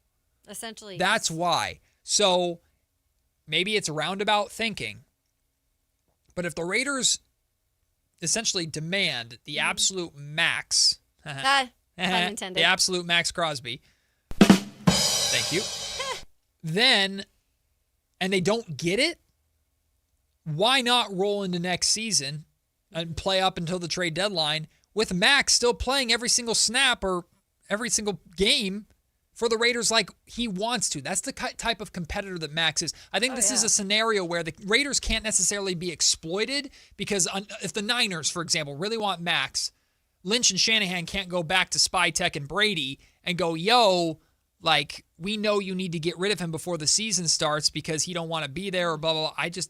Maybe I'm misreading the situation or it's too optimistic of a take from a Raider fan here. But I think the Raiders can afford to bring this into next season, have this carry over into next season, and it not negatively impact their locker room or their play in any kind of way. Yeah. And maybe Fernando is super good and Brock Bowers explodes and Ashton Genty explodes in year 2, and the defense is solid enough with Max Crosby and the Raiders are ahead of schedule and suddenly everything plays its way out. That's a super optimistic outlook that I don't think is going to be accurate. I agree with Max not fitting the timeline. My point is I don't think the Raiders have to rush this because I don't think Max is going to be a quote-unquote cancer to the level where he will negatively impact the team next season because he wants to play. Yeah, no, he could. He's not going to be a cancer, but Matt, and I think someone in the chat is exactly right on this. His value's never been as high. Agreed. And that is where when you are doing true NFL business, you have to think of them as like point blank an asset and how valuable you can be at this very moment. 1,000%.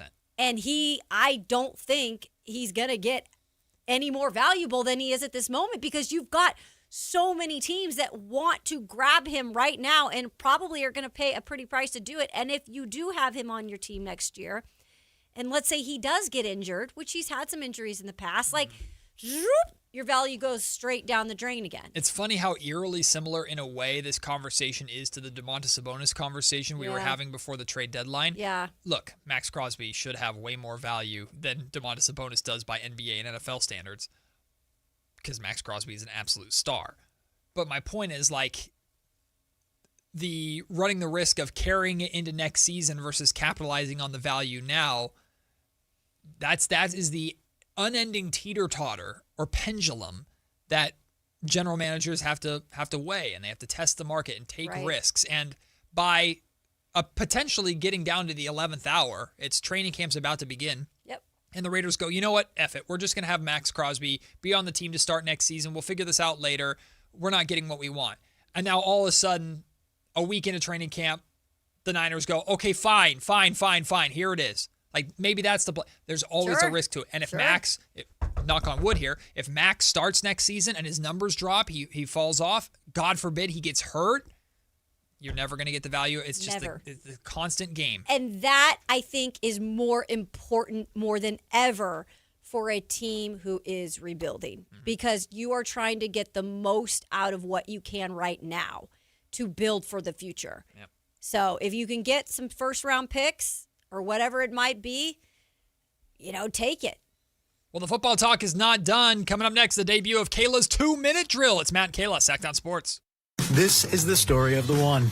As a safety manager at a manufacturing plant, he does everything he can to keep his coworkers safe. From finding ways to reduce risks to keeping safety supplies in stock. And for that, he relies on Grainger. Grainger offers a broad range of quality products and next-day delivery, so he can always play it safe. Call 1-800-GRAINGER, click Grainger.com, or just stop by. Grainger, for the ones who get it done. NBA fans don't just watch the game, they live it. So stream like you're courtside with NBA League Pass, your ticket to all the action. Watch your favorite team shine and catch the league's brightest stars and rising stars at the same time with multi-view on your favorite devices. From the plays you can't believe to the most live games and the drama that comes with it. If it happens on the court, it's happening on NBA League Pass. Only select out-of-market games available. Blackout restrictions apply. Additional charges and other conditions may apply. Visit NBA.com/subscriber agreement for full terms and conditions. There's the hard way to buy a car, and then there's the Hoblet way. Transparent prices, fast paperwork, and a team that's there to help, not hover. We've spent 77 years refining this process so you can get in, get out, and get driving with zero drama. Car buying doesn't have to be stressful. At least, not when you do it the Hoblet way. Experience the difference at HobletDodge.com. The easy way to buy. Paramount Pictures and Spyglass Media Group present Scream 7, when a new ghost-faced killer emerges in the quiet town where Sidney Prescott has built a new life. Her darkest fears are realized as her daughter becomes the next target. Determined to protect her family, Sidney must face the horrors of her past to put an end to the bloodshed once and for all. Starring Neve Campbell, Isabel May, Jasmine Savoy Brown, Mason Gooding, with Matthew Lillard, Joel McHale, and Courtney Cox. In theaters February 27th. Tune in every Thursday, Friday, and Saturday for the Toyota Tahoe Report with Johnny Mosley and me, Elena, bringing you the latest weather conditions up at Tahoe. Brought to you by your local Toyota dealers. Toyota, let's go places.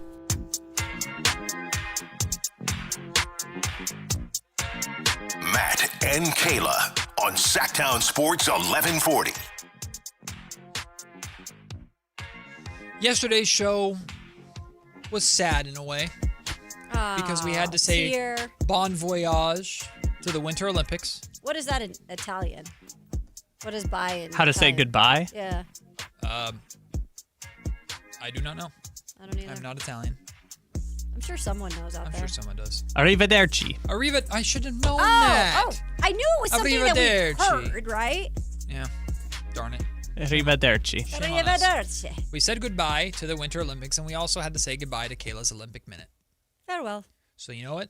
We said, you know what? We're doubling it. That's right. That's right. 2-minute drill. What do you think of when you say that. 2-minute drill? What does that mean? Double down. Baby, I'm a double down. Not that. Well, you said Guys. we had to double down. No. Double down. Baby, I I'm said a double down. we doubled it. Yeah, we did. That's not what I heard. I heard doubled it. We doubled Double it. down. No. Baby, I'm a double down. 2-minute drill. That's Football. right. That is a football term. Football topics. Football segment. Yes. Football topic. Kayla Anderson, take it away. That is right. It is the debut of Kayla's 2-minute drill. We're going to hit all the hot topics of the day when it comes to the NFL. Let's start with a guy that I enjoyed covering with the Tennessee Titans, but they traded him away for pretty much nothing. And he went to the Philadelphia Eagles and found great success. Whoops. But now, Nick Sirianni up at the Combine this week in Indianapolis saying that there's no guarantees that Mr. A.J. Brown will be back. Not feeling the brotherly love with A.J. Brown. Do you think A.J. Brown is on the move? And do you think that's smart? It's funny. I think Nick Sirianni and the Philadelphia Eagles are perfect for each other in so many ways. What, because they're dramatic? Well, Because they're filled with drama? Because they're idiots? Well, I didn't say that. But I just like, the attitude of Nick Sirianni is very Philly. And I know they clash in their own right between the two of them. I'm so tired of just hearing Nick Sirianni talk about anything with any kind of negative way. But I guess I'm team A.J. Brown here. Like, I think A.J. Brown is really, really good. I understand at the receiver position, just like the running back position, you're kind of undervalued on great teams. So I'm team A.J. Brown here. And if the Eagles want to move on from him, hey, A.J., come to San Francisco. I know, right? Hey, come on over to the Bay Area, AJ. Look, AJ, 28 years old. He has had two 1,400-yard seasons since been in Philly, 78 catches, 1,003 yards, and 7 TDs just last season alone. I get it. Like, he is your typical wide receiver diva. He's a great dude, though, and he's a playmaker. So they really have some big decisions there to make. But what is the whole one man's waste is another man's One man's treasure? Trash is another man's treasure. Yeah, well, so maybe another team is Boy, everyone treasure. If A.J. Brown is trash in Philly, then they need to re-examine their garbage. They've picked him apart. I think everyone's going to be happy just going their separate ways. And honestly, they can't get rid of Jalen Hurts. That's a good point. You know, everyone might be more happy. I think I don't know if it's better for their football team, but everyone's going to be happier if they just went their separate ways. More brotherly love. You know, that's what the city of By the way, Philadelphia is Nick for. Sirianni like the most Joe Mazzulla-pilled coach in the NFL? Like, just like the most psychopathic coach? But Joe Mazzulla, there's like an air of like it's kind of fun. Yeah. Nick Sirianni's not fun. Yeah, and when he wins, we don't talk about it as much, but when he loses, he's fun to pick on for sure. Moving on, franchise tag. That will happen for Kyle Pitts. We discussed it on the show. We thought that it could happen. Falcons look to franchise tag tight end Kyle Pitts. So he's going to be under contract for at least one more year. The bad thing is, guys, players hate this. Yeah. They want long-term deals. Right. Now, they have an opportunity by July 15th to come to a long-term deal with him. But if not, he's going to play under that tag for at least a year. I get it kind of, though, the business side of it. Aren't the Falcons in just hell financially, too? Yeah, they are like negative in terms of cap. But they're going to cut Kirk Cousins, and that's going to save all their money. They are going to cut Kirk Cousins. Well, I mean... But he's a tight end that's been like one of the better ones, at least coming out of this last season. I get like they need as many weapons for...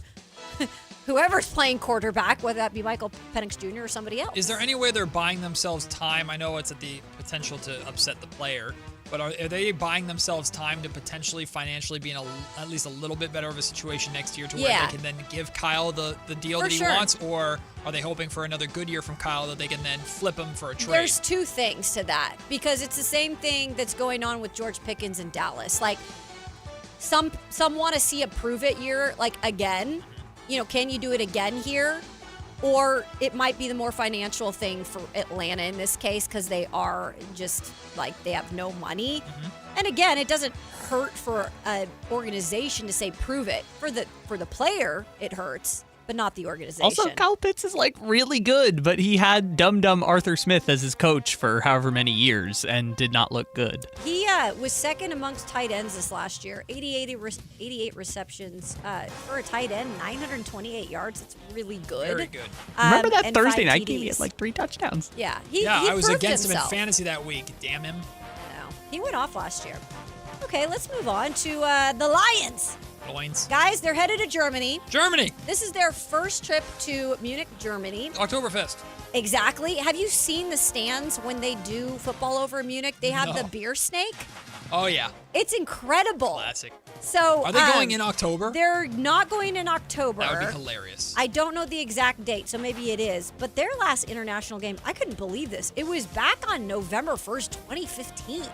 Against Kansas City and London. That does feel crazy because I feel like the Lions, maybe it's just because we always get the Lions on Thanksgiving, so I feel like the Lions are involved in literally everything. Yeah. I feel like the Lions are on TV 6 times a week, and I'm just like, what? Right? Why are the Lions always on TV? We're eating turkey legs every time we see the Lions, you know? But what's cool about this, guys, is wide receiver Amon-Ra St. Brown. Yep. His mom, Miriam, is actually from Germany. Oh, that's cool. So he broke the news to her via FaceTime. And she's still there? She obviously spends a lot of time over there. I don't know if she's not over there permanently now, but yeah. I can already see the pictures of Dan Campbell in like the outfit. You know what I'm talking about. Yes, the Lederhosen. Lederhosen. Dan Campbell's going to show up to practice one week. Schnitzel? Yeah. I don't know. Just Wiener Schnitzel? Like eating a bunch of sauerkraut and having 2 massive, what are they called, pints? Massive pints in each hand. Yeah, that's Dan Campbell written all over it. It's going to be 4 of them, though. If you go to Germany, who are the Lions playing? They don't know yet. Their opponent has not been announced. Who do we want it to be? Ooh, I want it to be a rivalry of some sort. Bears? Yeah. Bears. I think could you imagine Germany getting up for a game like that? I feel like the Bears are there every year. Yeah, they do go over there a lot. It wouldn't be Packers because they'll do that on Thanksgiving. Well, we can probably pull up their schedule and see who their common opponents are. Yeah, we'll see what we can get. But it does take away, guys, again, it does take away a home game. So that's the one thing I think that you have to realize when you're going overseas. Like, you are losing out on a home game. And Detroit is one of those home field advantages to the utmost. Here are your choices, by the way. It's Bears, Packers, Vikings, Saints, Bucks, Patriots, Jets, Titans, and Giants. I would say the Patriots would be interesting. Patriots would be interesting.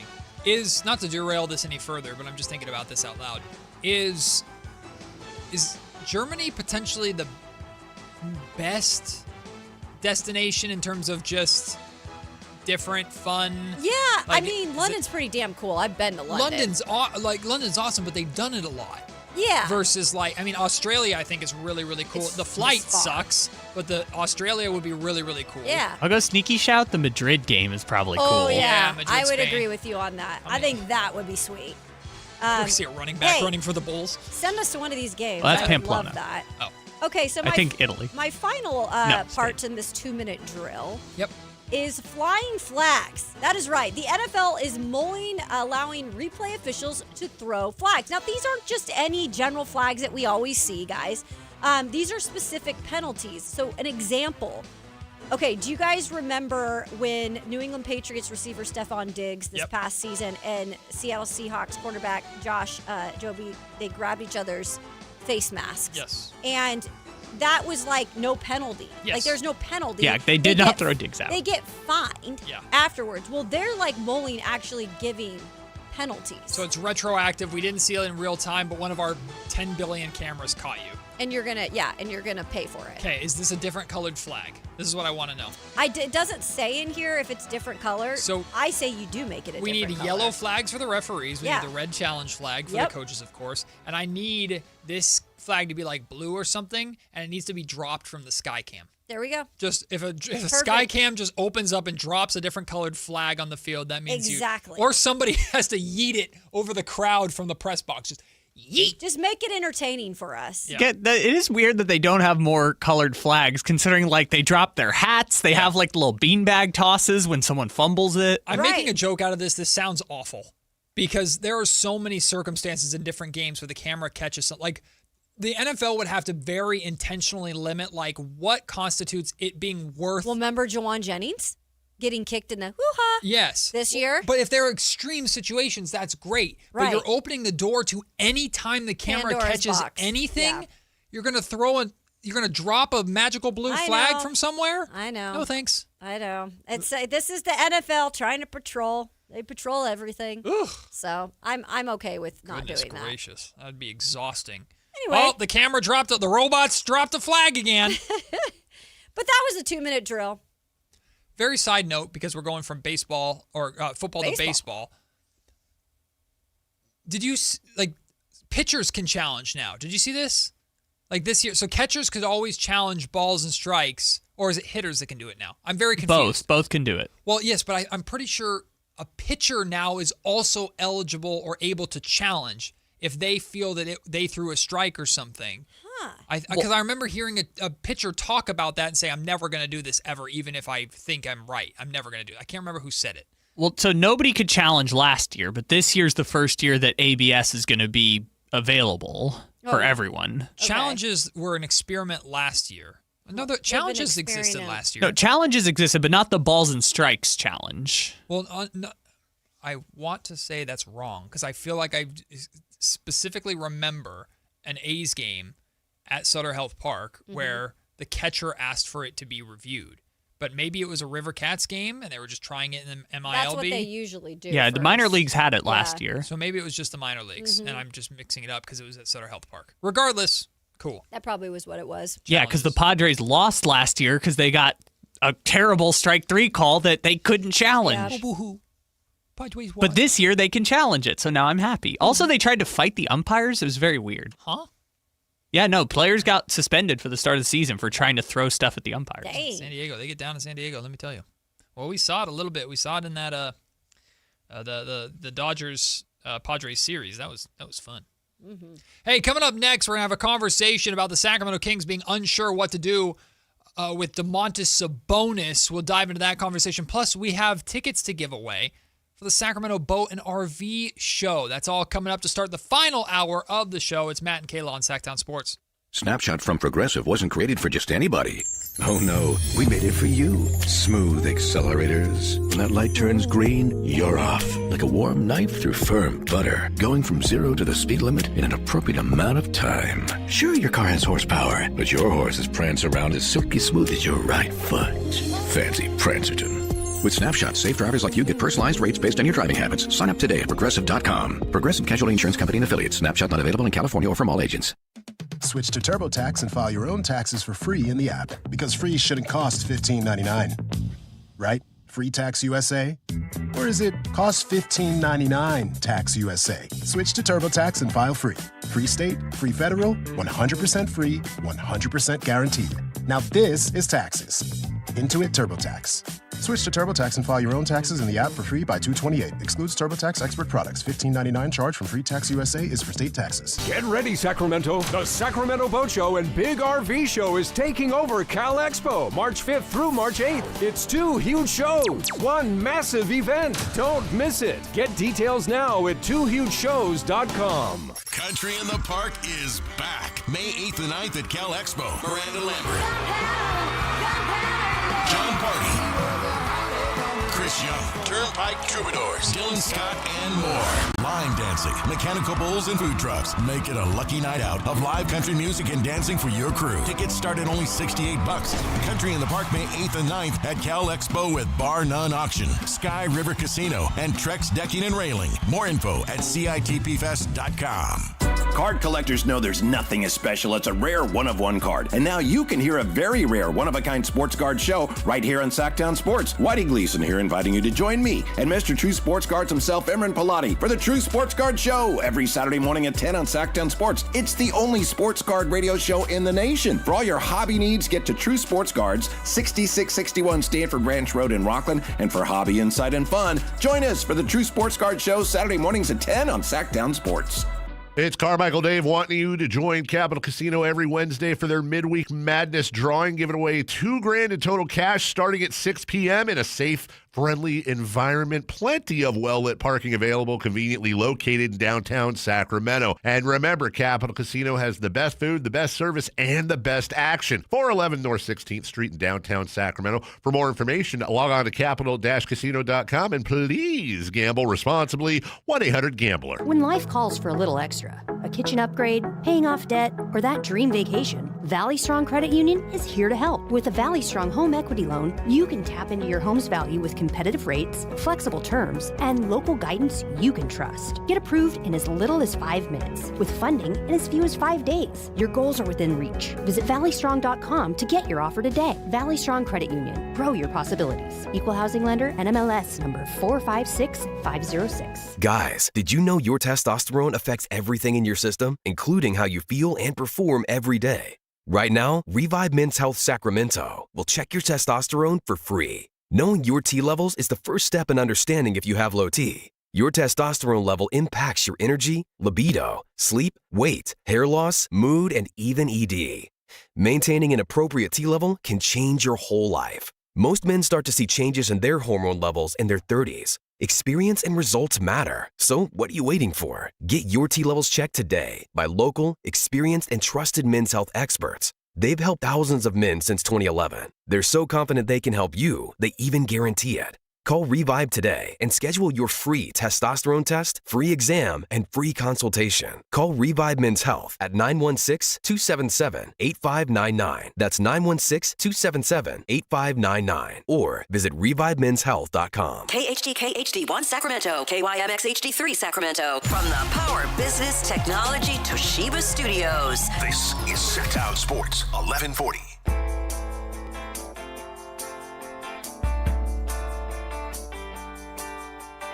It's Matt George and Kayla Anderson on Sactown Sports 1140. Hey, check this out. Matt and Kayla, that's us. We want to send you to the Sacramento Boat Show and Big RV Show happening from Thursday, March 5th through Sunday, March 8th at Cal Expo. We are looking for lucky caller number 2 at 916-339-1140 to win a pair of tickets to the Sacramento Boat Show and Big RV Show. That's caller number 2 at 916-339-1140. Kayla, best buddy, co-host of mine, you want to buy me a boat?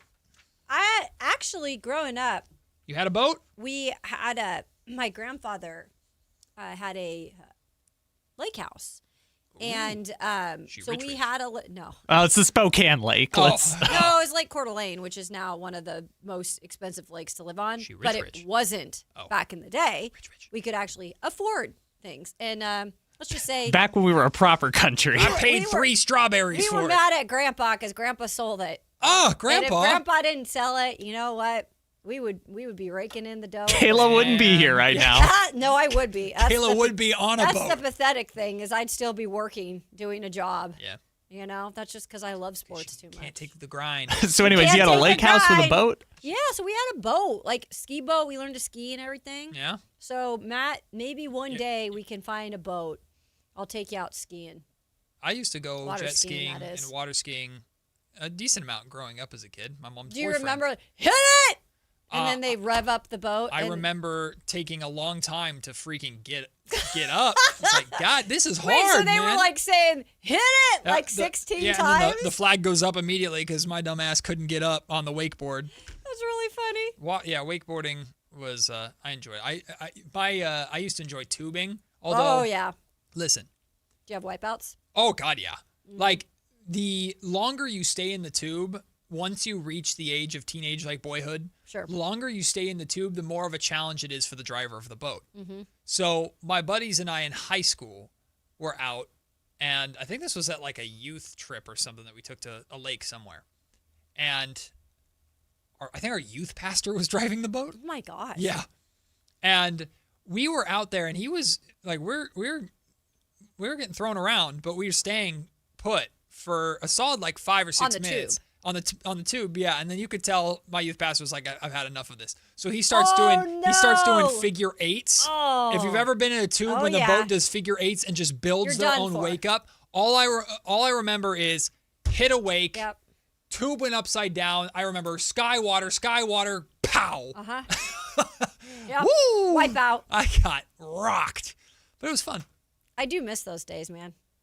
Those were fun. That was a good time. Well, if you want to buy a boat and throw Kayla and I off of a tube and pay for it, invite us. We'll show up. Exactly. But you can, if hopefully someone, well, Kyle's already working on it right now, can win tickets to see or to go to the Sacramento Boat and RV Show happening again Thursday, March 5th through Sunday, March 8th at Cal Expo. There's a lot of great events at Cal Expo. I'm excited. There's like right down the road. Yeah, there's a Hot Wheels monster truck thing that's coming to Cal Expo that I'm going to. My family and I like to go to. They did like a dinosaur exhibit over there, which is really cool for kids. That is my cup of tea. Really I love cool dinosaur stuff for kids.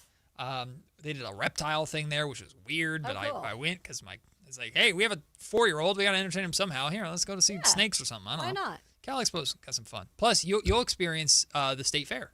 I know. Which, you're not the right person to ask this. I heard a rumor that the state fair is being moved to where now it's not during the hottest part of the summer. I heard this too. Because it's in September. Is it in September now? Uh-huh. Okay, well, great.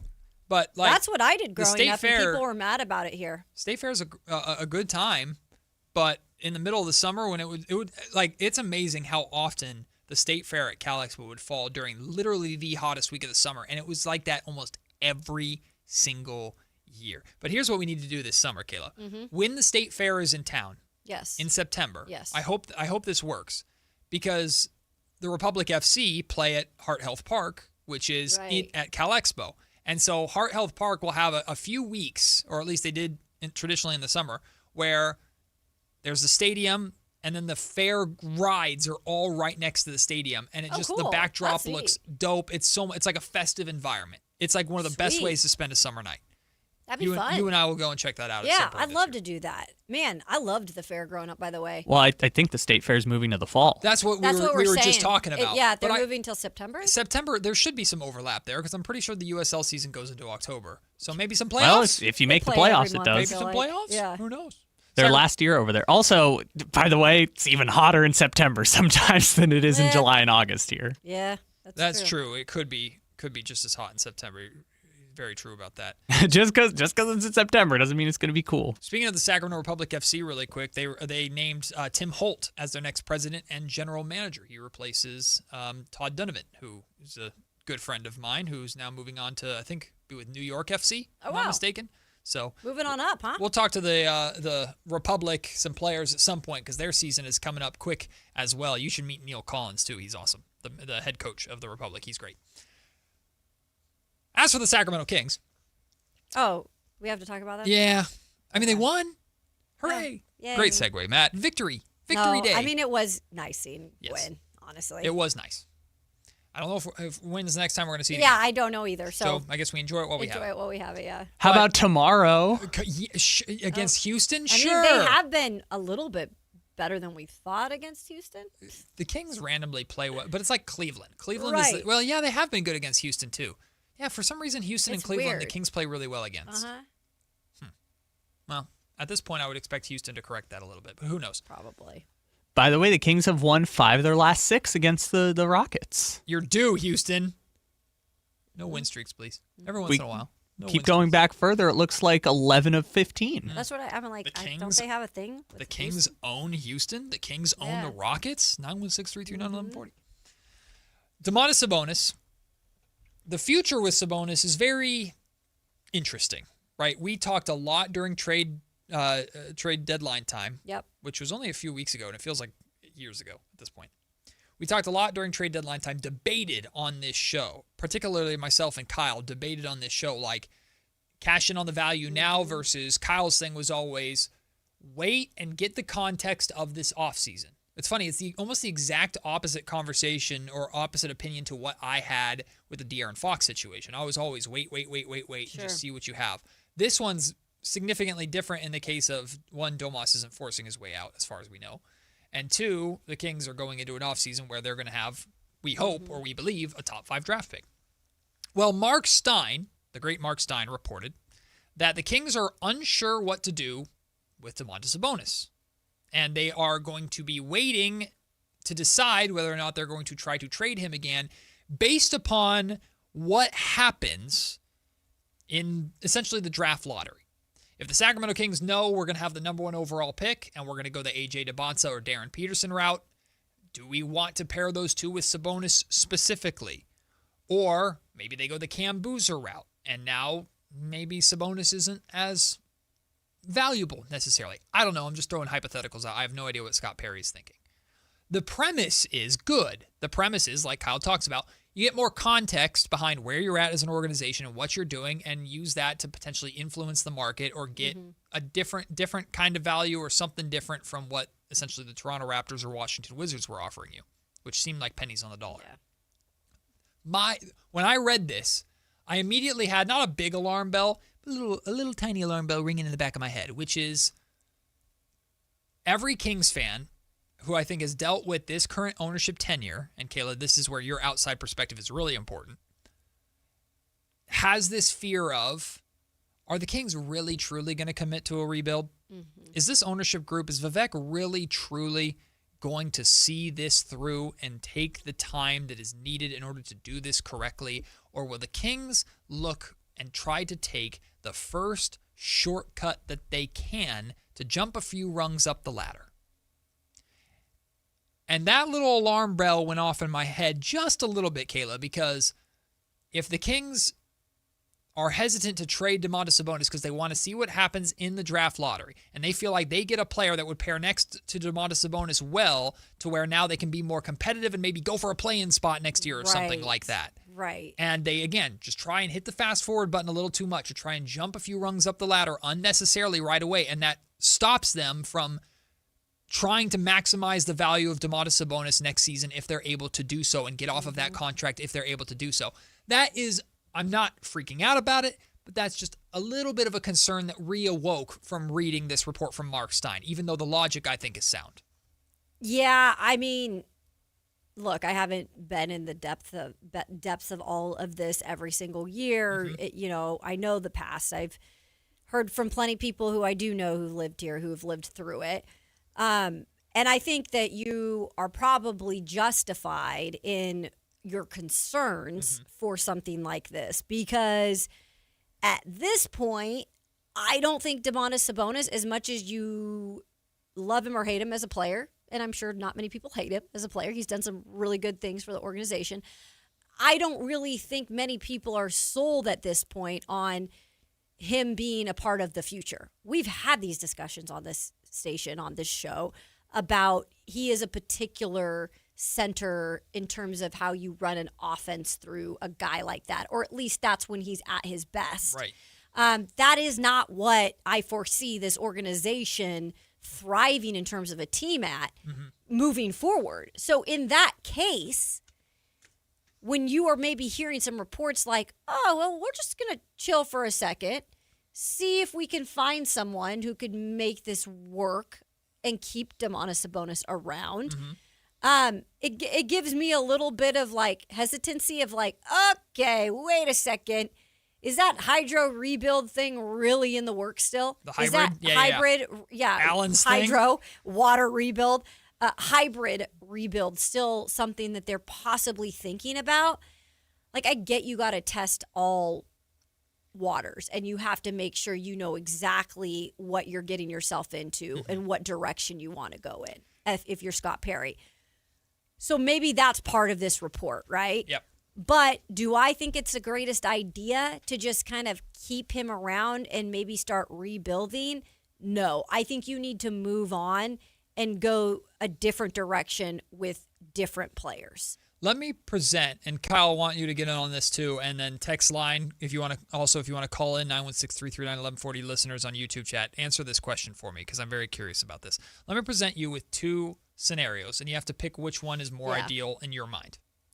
Both scenarios, what both scenarios have in common is pick whichever prospect from this draft that you want. They're now on the Kings. Anybody. Peterson, DeBonza, anybody. Sure. That doesn't matter. You get the Kings have the player that you want going into next season. Option A, they stick with Domantas Sabonis and they make the playoffs, let's say, as a 7th or 8th seed via the play-in, and they don't win the playoff series, but they get playoff experience next season with new young star that you love, Domantas Sabonis, Keegan Murray, whatever. That's option A. Option B is, again, you get whatever player you want. They trade Domantas Sabonis for fine value. I don't know what they get. Sure. Let's say primarily draft picks. Let's say RJ Barrett, Jakob Poeltl, and 2 firsts. Sure. Okay. Why not? Okay. And they miss the playoffs. And all I can guarantee you is that they will have a top 8 pick. Sure. I can't tell you where it will be. What is better?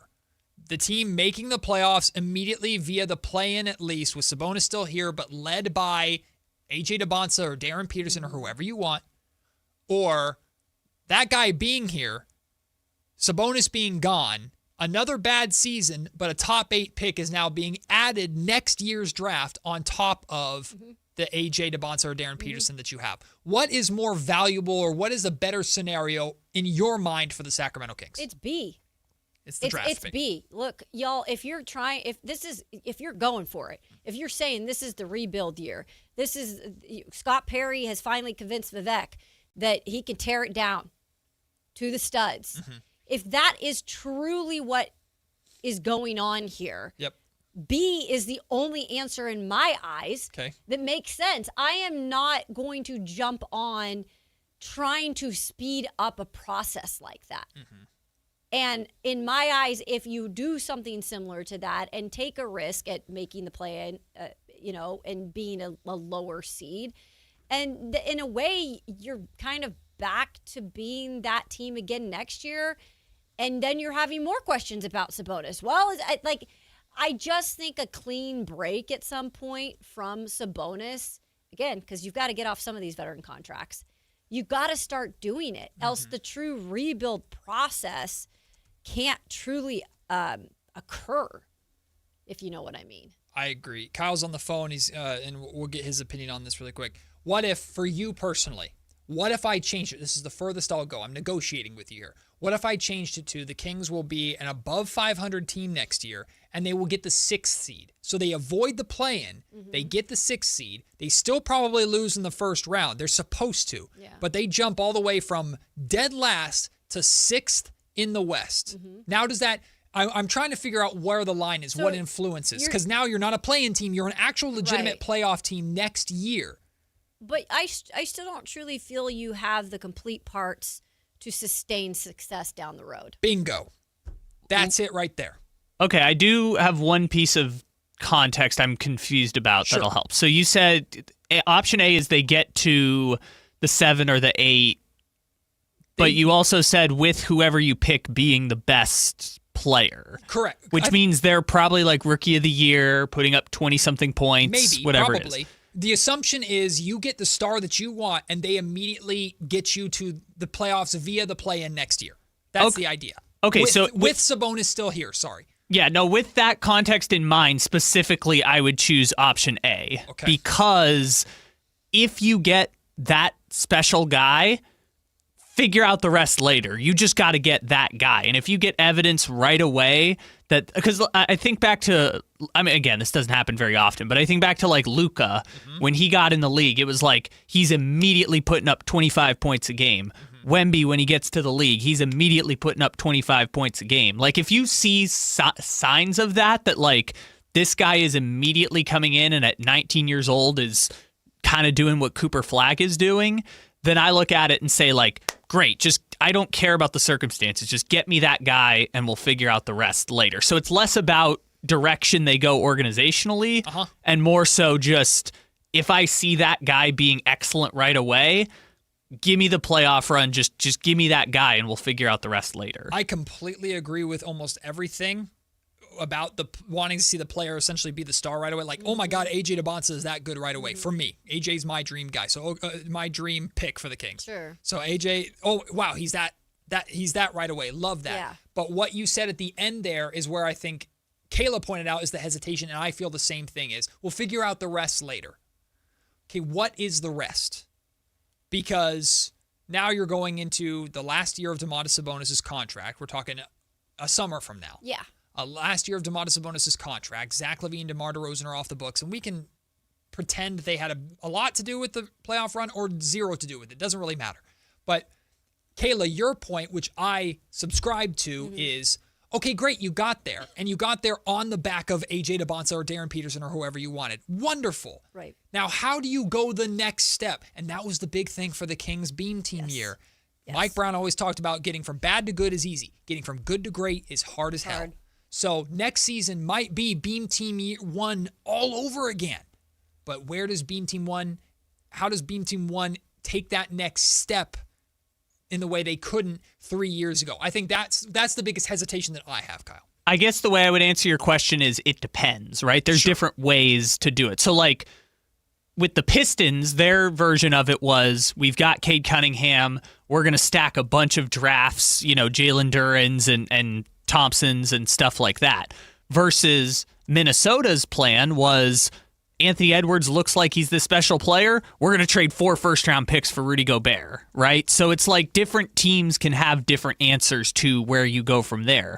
Like if the Kings had, again, let's just throw DeBonsa out there as an example. If the Kings had DeBonsa, the Kings had Keegan Murray, and the Kings had Domantas Sabonis, and they won 35 games next year, I could make a rational argument for they should use future draft picks to move up and get a top pick. Yep. Or I could make the argument they should use all their draft picks to trade for Ja Morant. Or they should use all their draft picks to trade for insert star point guard here and then go with that team. Like a go for it. Yeah. Again, different. It depends on what your strategy is from there. And what we're doing is we're playing out a hypothetical scenario where you're strategizing and stuff like that. And while this exact conversation isn't happening in a Sacramento Kings boardroom somewhere, the idea of where you're trying to project the roadmap to how the best way to get where you were and have a clear path to get better.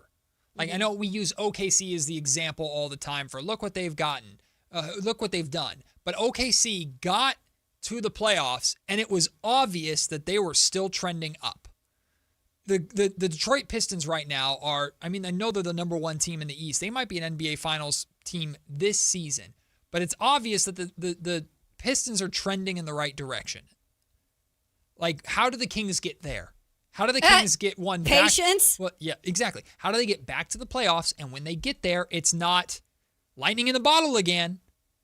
How do they get there? And we look at them and go, there is no possible way even the Kings could stop themselves from taking that next step. Yeah, well, that's what you just said. And you just gave an example of an organization that has had to do it the longer way. Yeah. And they've drafted some good guys, including Cade Cunningham, who is now the face of that franchise. Mm-hmm. They've established an identity of how they want to play, who they want to be in the league. And guys, gals, like that does not happen in a year. Right. That is going to happen with multiple draft picks or multiple transactions to fit exactly what you're trying to put together here for sustainability. That is what Scott Perry is trying to do. Yeah. But you got to get off some of these other guys to get to that point. Yep. Short term is tempting, but long term's the point. Sue, she wants to get in on this option A versus option B. Sue, which option you going for? Oh man, Matt, I just have to say all this talk about getting rid of Sabonis is just nuts, in my opinion, and other people's opinion.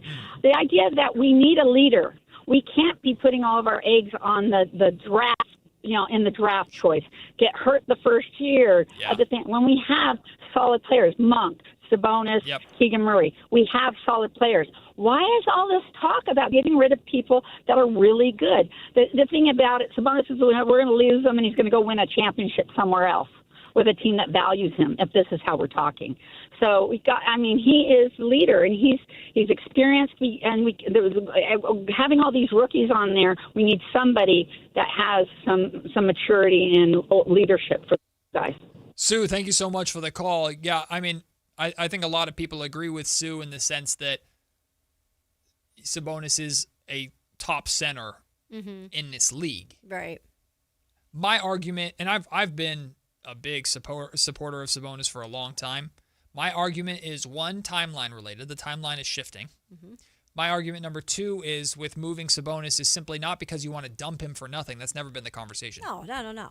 It's my conversation is always about, if you're trying to rebuild, what you're trying to give yourself is the most flexibility to build something and give yourself good options to build it correctly. And the biggest concern with Sabonis specifically is about him being difficult to build around. Sabonis requires very specific pieces next to him to be at his most effective. And he's also being paid top dollar while not being a go-to offensive asset, a go-to scorer. You can run the offense through him. He's shown that. But Sabonis' first impulse is to score, or is to pass, not to score. And paying someone almost $50 million to where their first impulse isn't necessarily to score, and who has very visibly struggled when it comes to postseason basketball, that plays a factor in this. And I think Sue was our season ticket holder that has called in previously, if I'm not mistaken. So I get, her perspective might be also different from ours, or a different type of fan that is maybe thinking the opposite of Sabonis. So I get it, though. When you are also going to all these games and you're paying money to watch a good product, you want to continue to have stars. And like she mentioned, I think several times, leaders on the team. I get all of that. I absolutely do. I just worry that if we just stick with that and we're not afraid, or we're afraid to kind of go the different direction and take a leap in trying to rebuild, that we're never going to get to that point. Yep. And I think I understand, again, where Sue's coming from, because she's paying hard-earned money to go to these games and she wants to see success.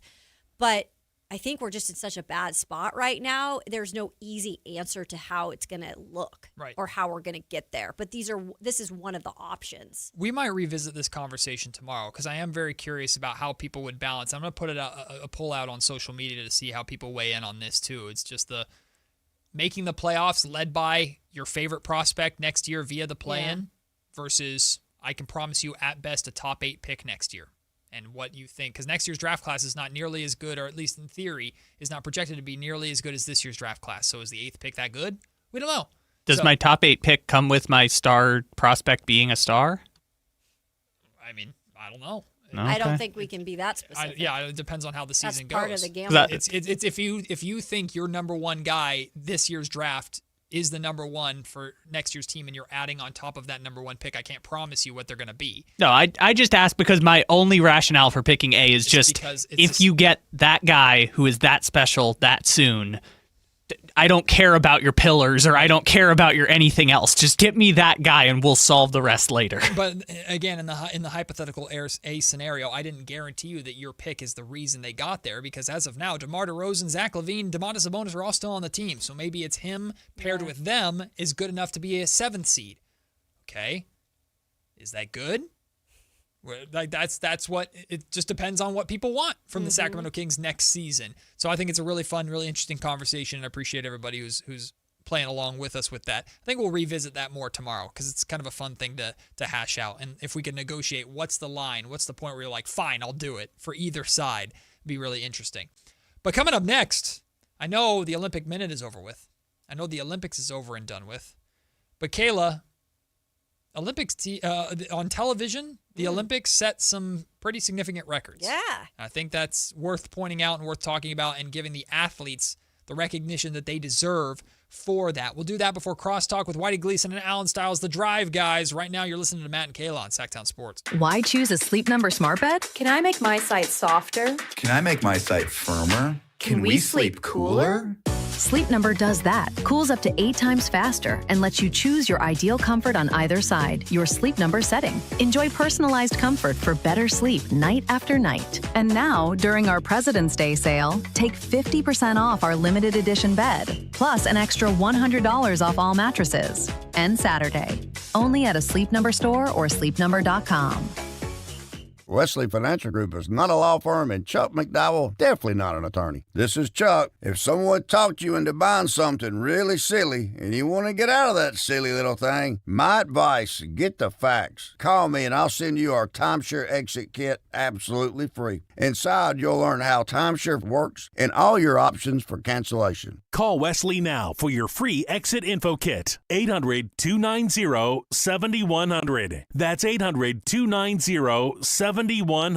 Hey, it's Carmichael Dave. I got to tell you, I am so excited to get this decking project started with Trex Decking and Railings. From the first time I stepped foot in the showroom last week, I was so impressed. So many color options, heat-resistant composite deck. What does that mean? That means I don't have to do any maintenance on it whatsoever. They even have a deck designer, so you can go online and see what your dream deck will look like on your house. Just visit Trex, that's TREX.com to get it started. Tell them Carmichael Dave sent you. Want the best movie experience in town? Join Sactown Sports IMAX Pass by visiting SactownSports.com. Sign up today. You can win tickets to see this week's films at the Esquire IMAX Theater.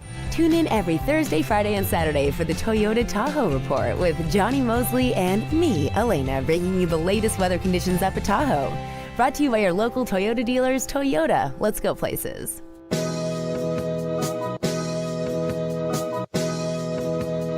It's Matt George and Kayla Anderson on Sactown Sports 1140.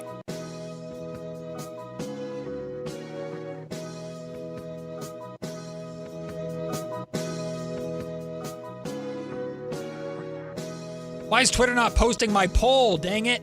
I'll take that out of be context. I don't know. It's like it lets me post the it lets me post the explanation, but when I try and post the poll, it won't put the poll up. I know I'm shamelessly pumping the poll here. Yikes, Sam Amick. I know I'm shamelessly pumping the poll here.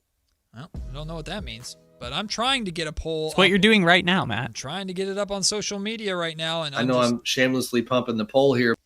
It is it's not. By the way, let me do it while you're looking for that or doing that. Adam Schefter has a report.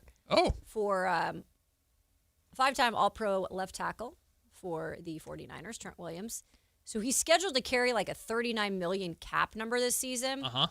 He and the Niners struggling to find a contractual solution. So Williams would be expected to join the free agent class this year.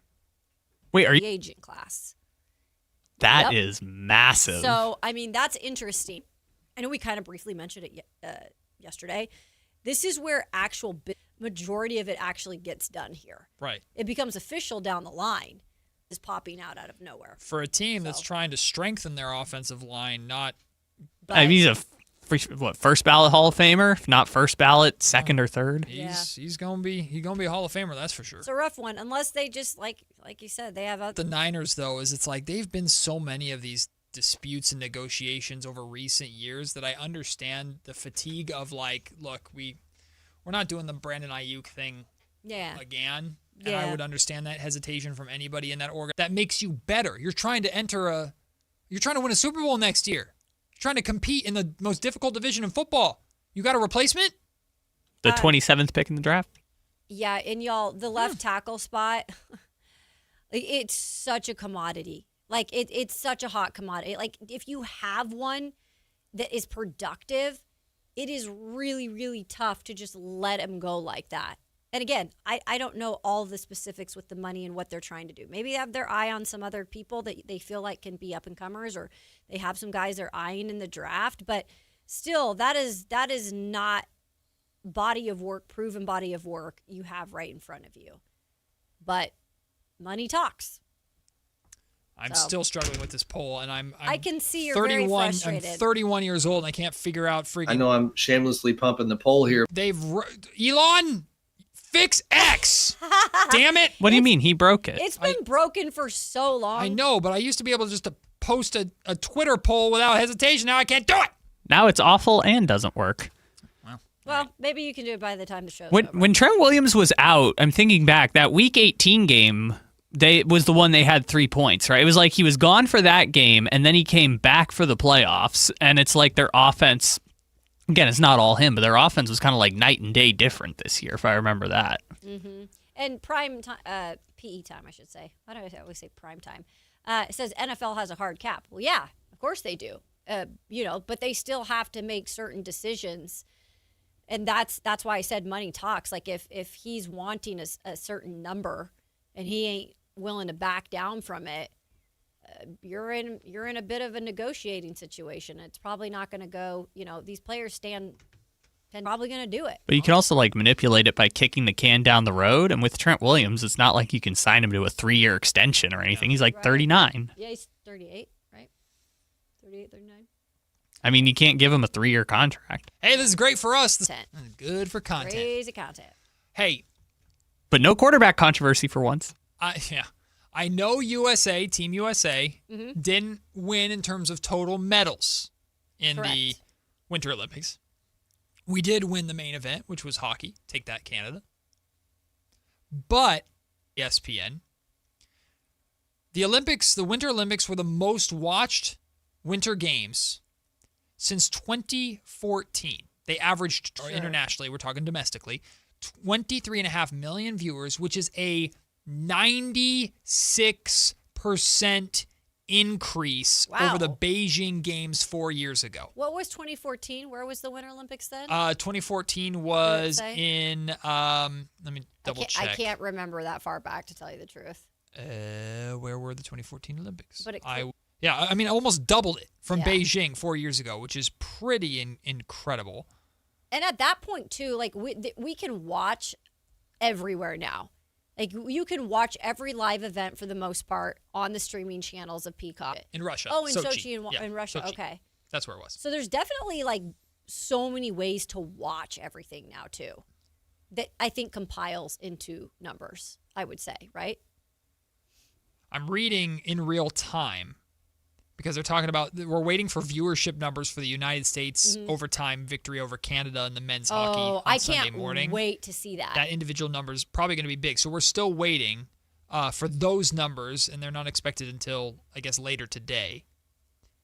But the Canadian Broadcasting Corporation said on Monday that 8.7 million in Canada were watching when Jack Hughes scored the winner in overtime. So that's pretty significant just for one event. For context, though, NBC cleaned up financially, let me tell you. Dude, they, from the Super Bowl That's exactly to right. this, they must have had a huge year. A huge month. Or start to the year. Yeah, they're cashing in big time. The chart, their financial chart at the end of the year is going to be this massive spike. I was just going to say. Pretty darn good for the rest because they still got the NBA, they got the playoffs, fine and stuff. Oh, don't forget, they had All-Star Saturday night during that stretch. Oh.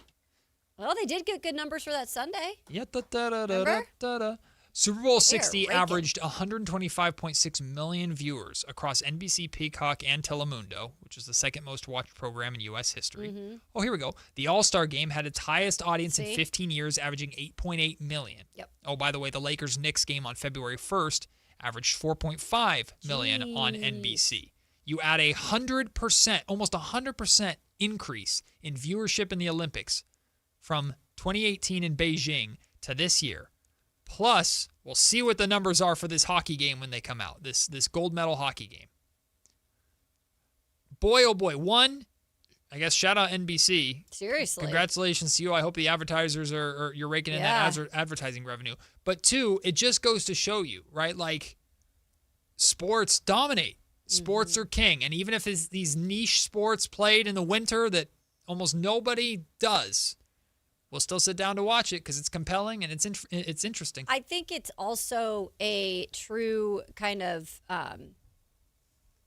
direct response to like what we're going through as a country. Like we just want to have like positivity, pride and something to cheer for and make us feel good. And I think the Olympics came at the perfect time. For us to kind of tune into these events, and especially the one that capped it all off with the men's hockey being victorious. I think that that's a direct kind of reflection of, hey, we wanted some feel-good content in our lives.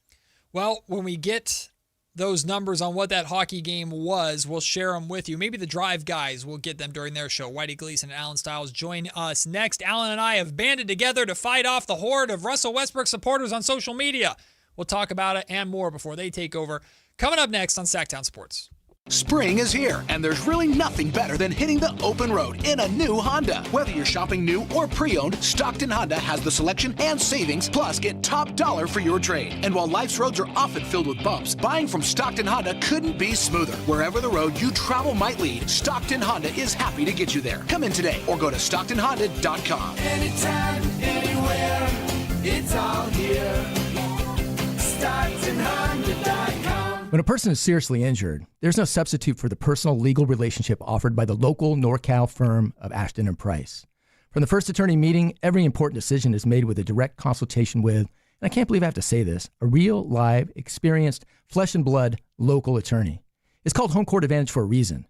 Ashton & Price, serious local attorneys for serious people with serious injuries with no fee until we win. For the best local advice, don't think twice. Call Ashton & Price. Power Business Technology is proud to be a 100% independent, locally owned and managed Toshiba copier dealer. Local ownership cuts out the red tape, allowing ourselves to never be too busy to personally answer the call when our clients need us. Recognized for excellence in service execution, training, and customer service, we're proud to be named a Toshiba ProMasters Elite dealer since 2021. Contact us today for all of your business printing needs at 844-POWER-BZ. That's 844-769-3729, or visit us at powercopiers.com. Why choose a Sleep Number smart bed? Can I make my site softer? Can I make my site firmer? Can we sleep cooler? Sleep Number does that. Cools up to 8 times faster and lets you choose your ideal comfort on either side, your Sleep Number setting. Enjoy personalized comfort for better sleep night after night. And now, during our President's Day sale, take 50% off our limited edition bed, plus an extra $100 off all mattresses.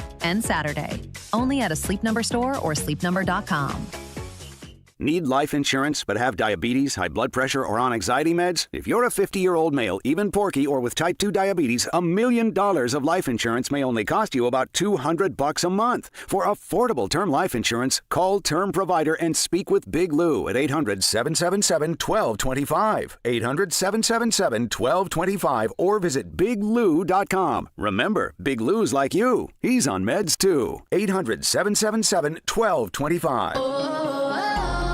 My perfect day has sand, salt water, and friends. But my moderate to severe plaque psoriasis can take me out of the moment. Now I'm all in with clearer skin thanks to Skyrizi. Risankizumab Riza, a prescription-only 150 milligram injection for adults who are candidates for systemic or phototherapy. With Skyrizi, most people saw 90% clearer skin, and many were even 100% plaque-free at 4 months. Skyrizi is just 4 doses a year after 2 starter doses. Don't use if allergic to Skyrizi. Serious allergic reactions, increased infections, or lower ability to fight them may occur. Before treatment, get checked for infections and tuberculosis. Tell your doctor about any flu-like symptoms or vaccines. Thanks to Skyrizi, there's nothing on my skin, and that means everything. Ask your doctor about Skyrizi, the #1 dermatologist-prescribed biologic in psoriasis. Visit Skyrizi.com or call 1-866-SKYRIZI to learn more. You ever notice how the other guys scream about massive discounts on their Dodge, Chrysler, or Jeep Ram vehicles? Then you get to the fine print and boom, another $5,200 in mandatory ads. At Hoblet, we don't insult your intelligence. The price you see is the price you pay. No mystery add-ons, no bait and switch, no gotcha when you sit down to buy. Hoblet, family owned for 77 years. Transparency, straightforward pricing. Buy it right, buy it at Hoblet. Join Sactown Sports downtown before every Kings game and pick up an In Shape Fitness Kings Rally Towel while supplies last. If you walk, lift, stretch, or sweat, you belong. Start the year strong and join today at InShape.com. Thy ticket, Lady Jennifer of Coolidge. Well, many thanks, good sir. Hereeth my Discover card. They accept Discover at Renaissance fairs? Yeah, they do here. Discover is accepted at the places I love to shop. Getteth with the times. With the times? You're playing the lute. Yeah, and it sounds pretty good, right?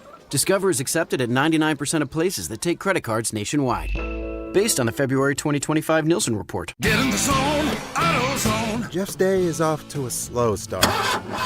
So he heads to AutoZone, America's #1 battery destination, where Sammy, a local AutoZoner, tests his battery for free. Looks like he just needs a charge, and Sammy does that for free too. In no time at all, Jeff is back on the road, ready to finish the day strong. Free battery testing and charging at every store. No hassles, just help. Get in the zone, AutoZone. Restrictions apply.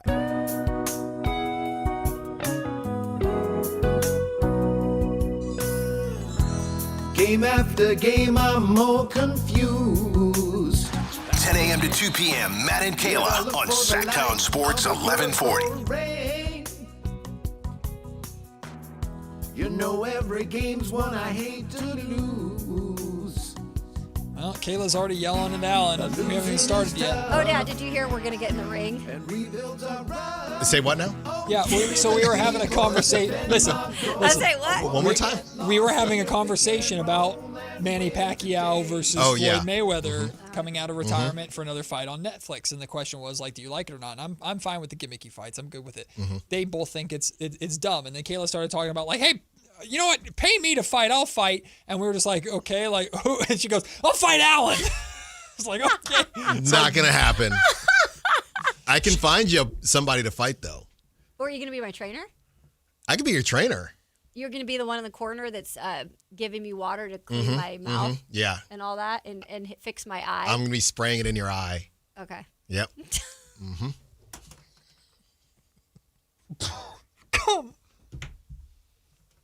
What? Come on, man. I just turned on the mic. What? All right. Anyway. The water. He's going to be my trainer. All right. I'm going to fight a known opponent at right now. That's going in the Christopher Laud files. So maybe if you guys want to vote on who I should fight, then y'all put it in the... Alan and I are having a fight right now against Russell Westbrook's Twitter followers. Yeah, you are. I'm so done with them. No? Well, you texted me this morning like, let's talk about him. No, but this is what I want to say. Because I'm fighting him. I'm on a mountain right now, fighting him off. It is so close, the happiness I will feel. And this is no disrespect. If Sounds like it's going to be a lot of no. know. If the Kings want Russ to come on the show tomorrow, I would gladly have him on. I'd love to have him on. We haven't had a Kings player on in a very long time, so I would love to have that. Relatable. But I will say this.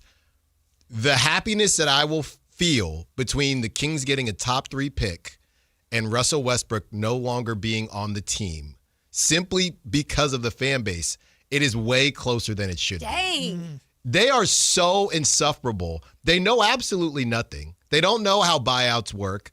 I don't know what they're watching. They are the worst version of fans, the worst fan club I've ever seen. They are a nightmare. And the fact that they spend their time watching something that they clearly don't understand is the saddest thing I've ever seen. And I can't fathom anybody wasting their time watching something that they can't comprehend the way Russell Westbrook fans do, then spend their time spamming media members who they don't even follow. They just have a running ticker or a notifications. Anytime somebody tweets something that might resemble Russell Westbrook, they are the saddest individuals I have ever been a part of. And because of that, they have marred my whole experience with Russell Westbrook in a Kings jersey. No, that does suck. It's embarrassing. They should be embarrassed, but they're not embarrassed because they're in their mother's basement and nobody knows who they are. So are these specific Russ hives that have developed wherever It's the same gone? ones that anytime somebody, they don't follow us. I know they don't follow me. I don't know about you, Matt. Not at but all. it's the same 4 or 5 people that anytime you say anything that might resemble Russ hate, they always do better than you because they fire up their fan base to their anthill and they all say you don't know ball. But the fact of the matter is Russell Westbrook is on the worst team in the NBA. Yeah. Right? That's a I don't think at 36, 37, he wanted to go from being on a yacht to the worst team in the NBA.